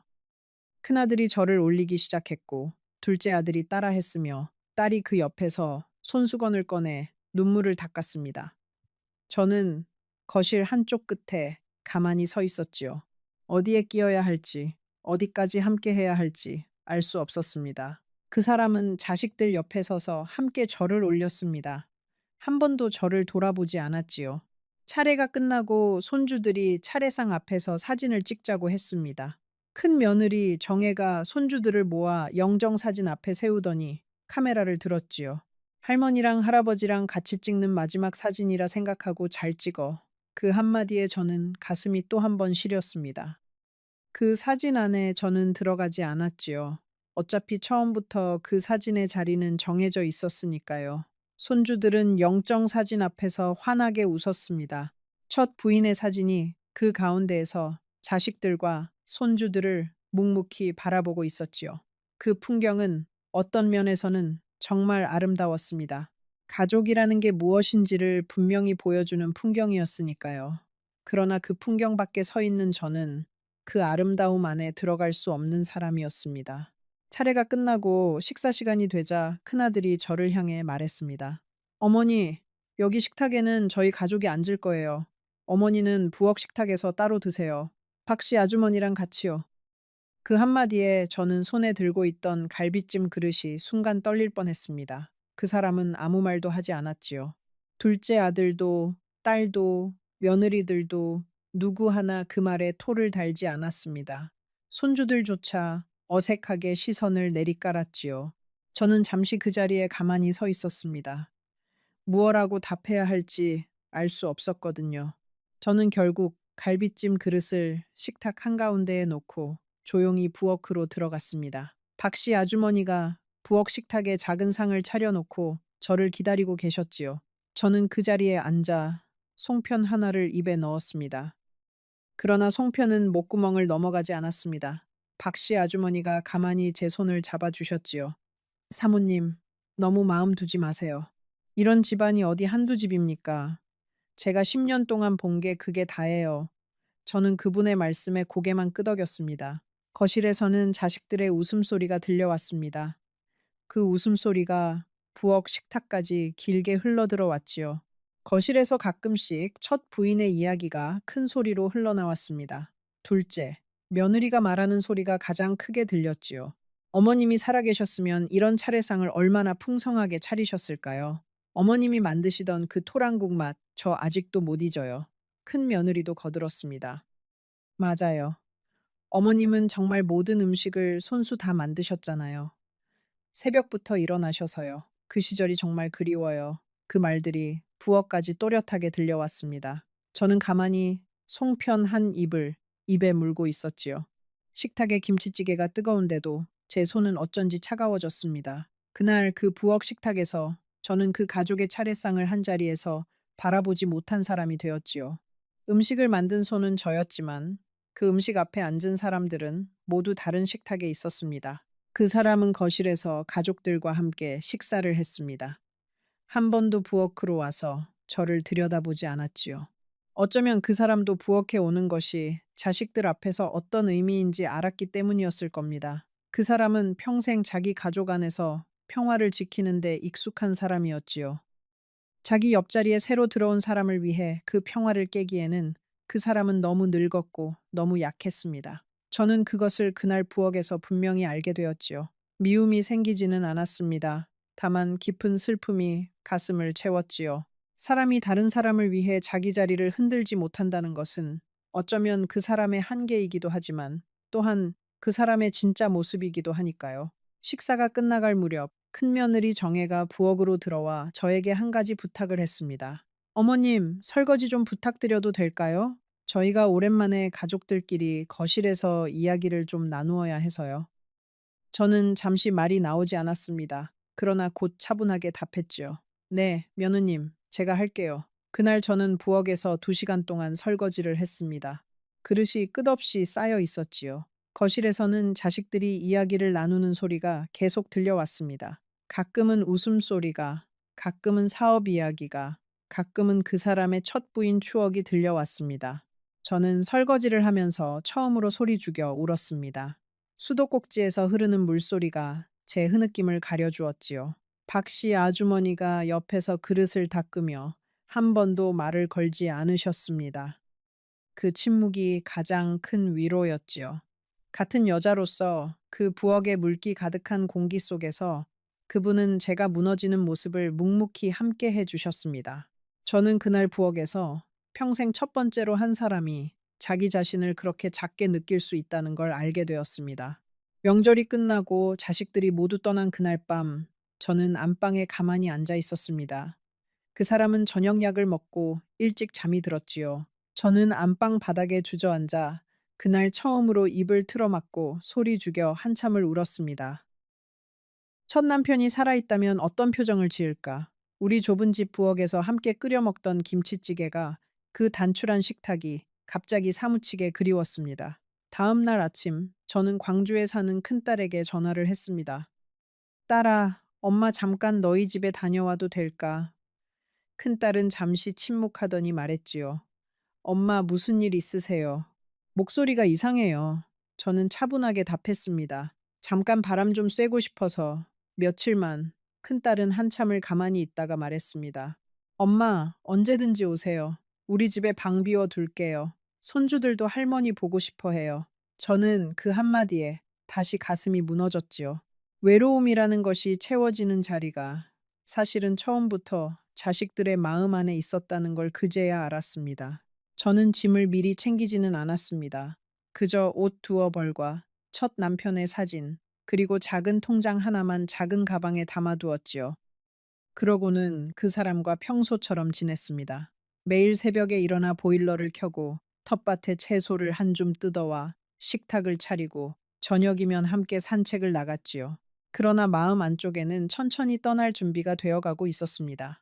사람이 무언가를 결정한 순간에는 의외로 마음이 고요해진다는 걸 그때 알았습니다.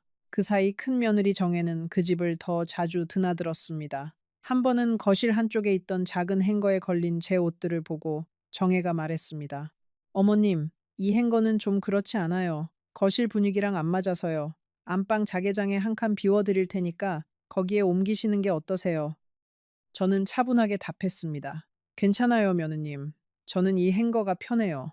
정혜는 잠시 저를 보더니 더 이상 말을 하지 않았습니다.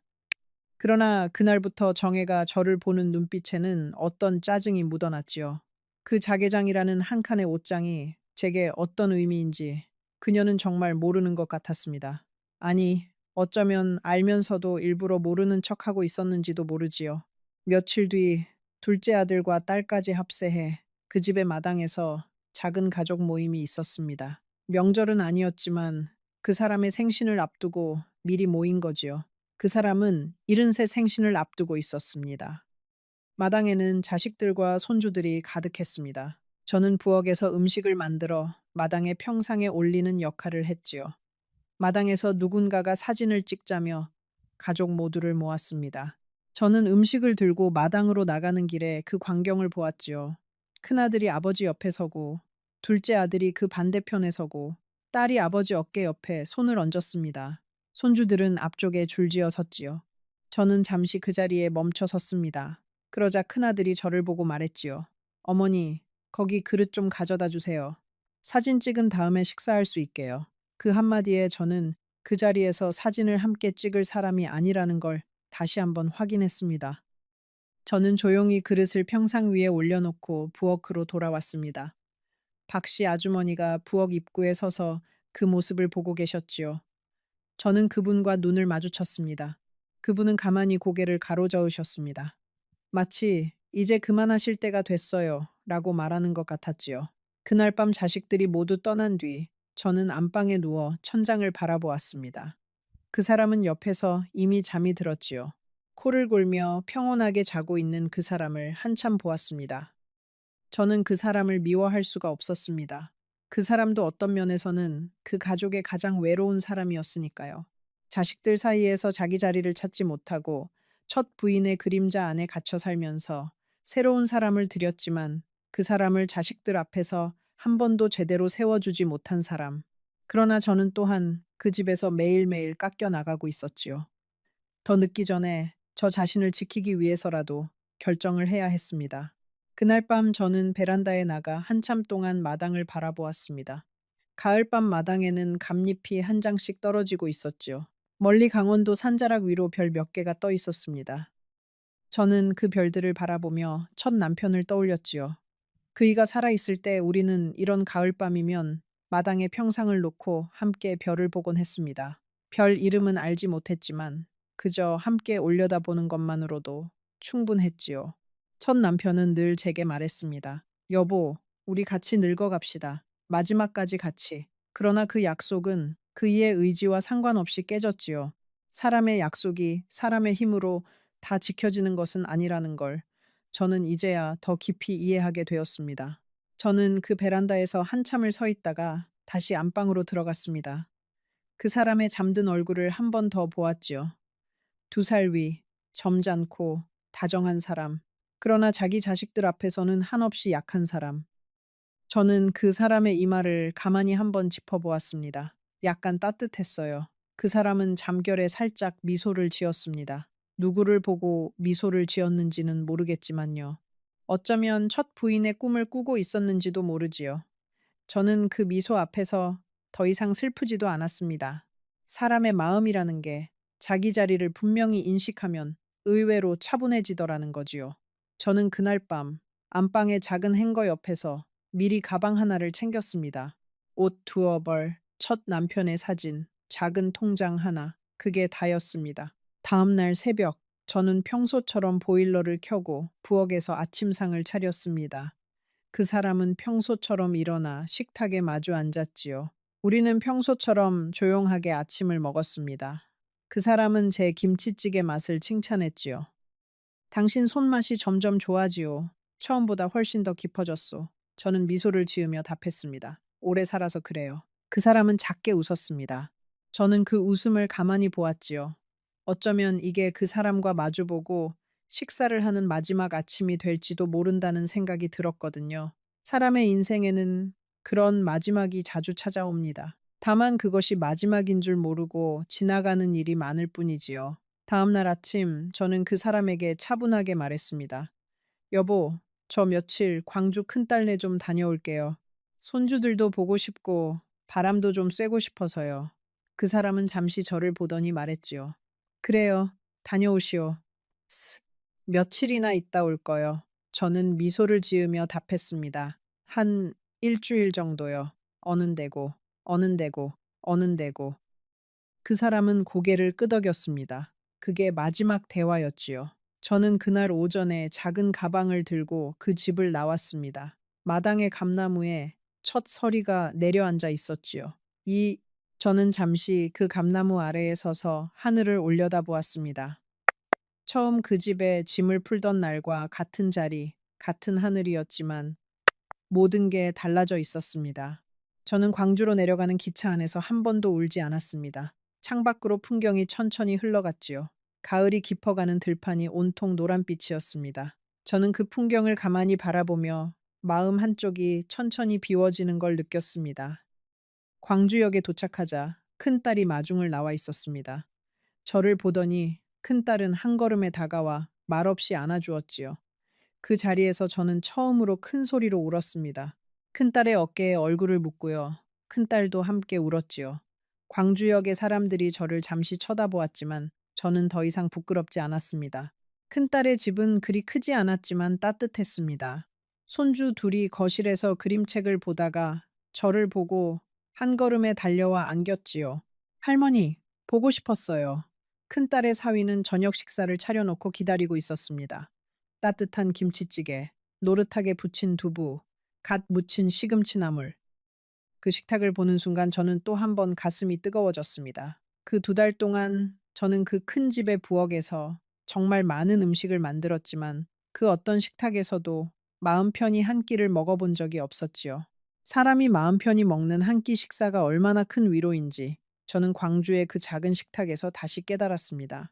음식의 격이 아니라 함께 앉아 있는 사람들의 마음이 식탁의 진짜 풍성함을 결정하는 거지요.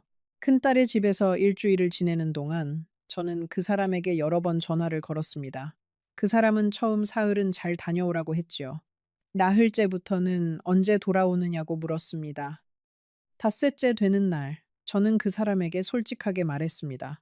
여보, 저 안 돌아갈 것 같아요. 그 사람은 한참을 침묵하더니 말했지요. 그게 무슨 말이오? 우리가 아직 함께 지내보기로 한 시간이 끝나지 않았소. 저는 차분하게 답했습니다. 여보, 저는 이미 지난 두 달 동안 그 집에서 답을 다 들었어요. 더 이상 그 집의 손님으로는 살 수 없어요. 그 사람은 한참을 가만히 있었지요. 그러더니 천천히 말했습니다. 당신이 결정한 거라면 나는 당신을 잡지 못하오. 다만 한 가지만 알아주시오. 나는 당신을 한 번도 손님으로 생각한 적이 없소. 다만 자식들이 그렇게 만든 거요. 저는 그 말이 어떤 면에서는 진심이었을 거라고 믿습니다. 그러나 진심이 있어도 그 진심을 지킬 힘이 없는 사람과는 함께 살 수 없다는 걸 저는 그제야 알았지요. 사람의 마음만으로는 부족합니다. 그 마음을 일상 안에서 지켜낼 수 있는 행동이 따라야 하는 거지요. 전화를 끊고 저는 큰딸의 집 거실에 한참을 앉아 있었습니다. 큰딸이 따뜻한 차 한 잔을 내어주었지요. 손주들이 거실에서 그림을 그리며 놀고 있었습니다. 그 풍경이 어쩐지 사무치게 따뜻했습니다. 저는 그 자리에서 천천히 깨달았지요. 제가 5년 동안 채우려고 애썼던 외로움은 사실은 다른 사람이 채워줄 수 있는 게 아니었다는 것을요.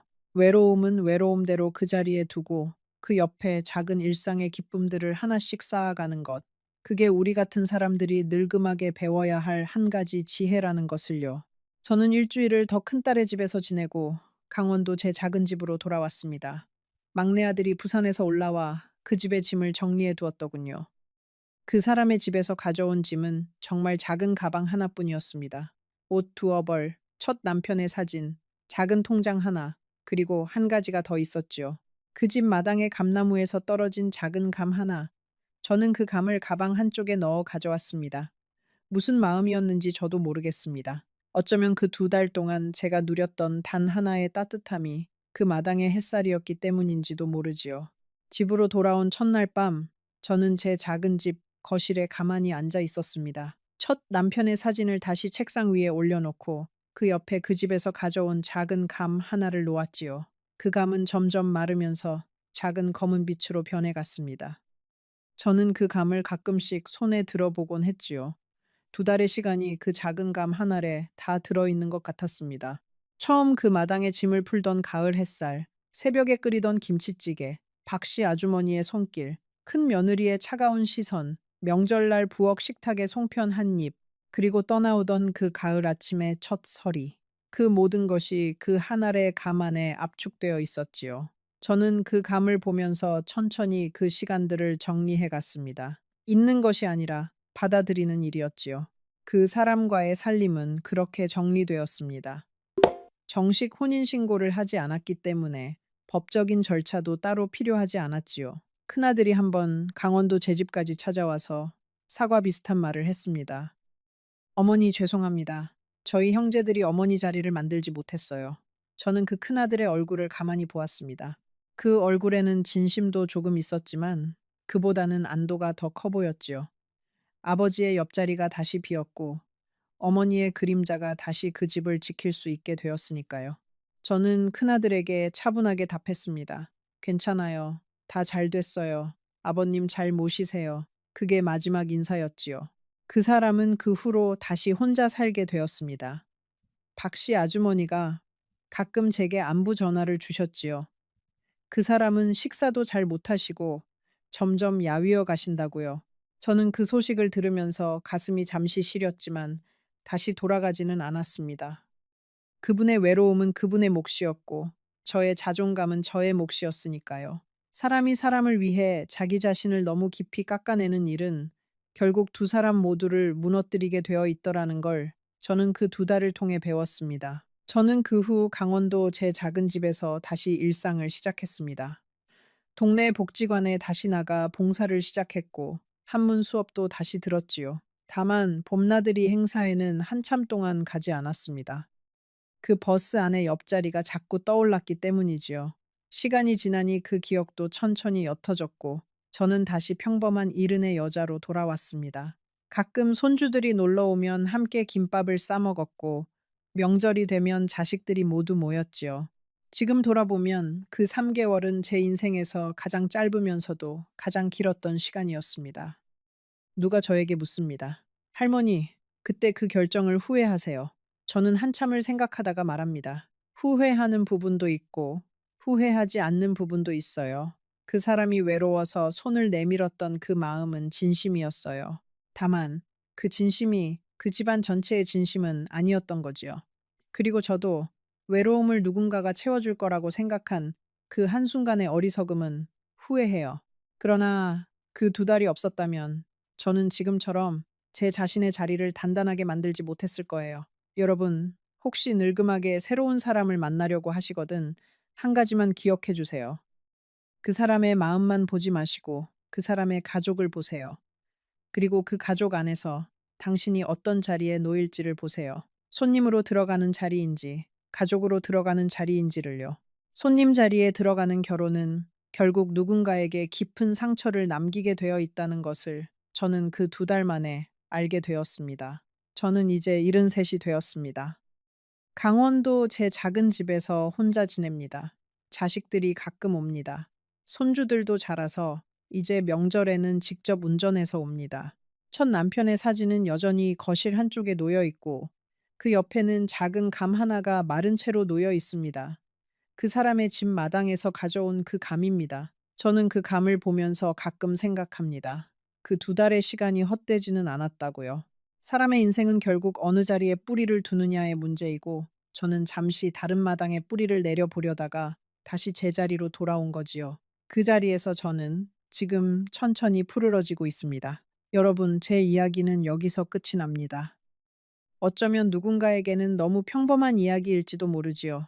늙음하게 재혼, 자식들의 차가운 시선, 명절날 부엌 식탁에서의 송편 한 입, 작은 가방 하나로 떠나온 그 가을 아침. 흔하다면 흔한 이야기일 겁니다.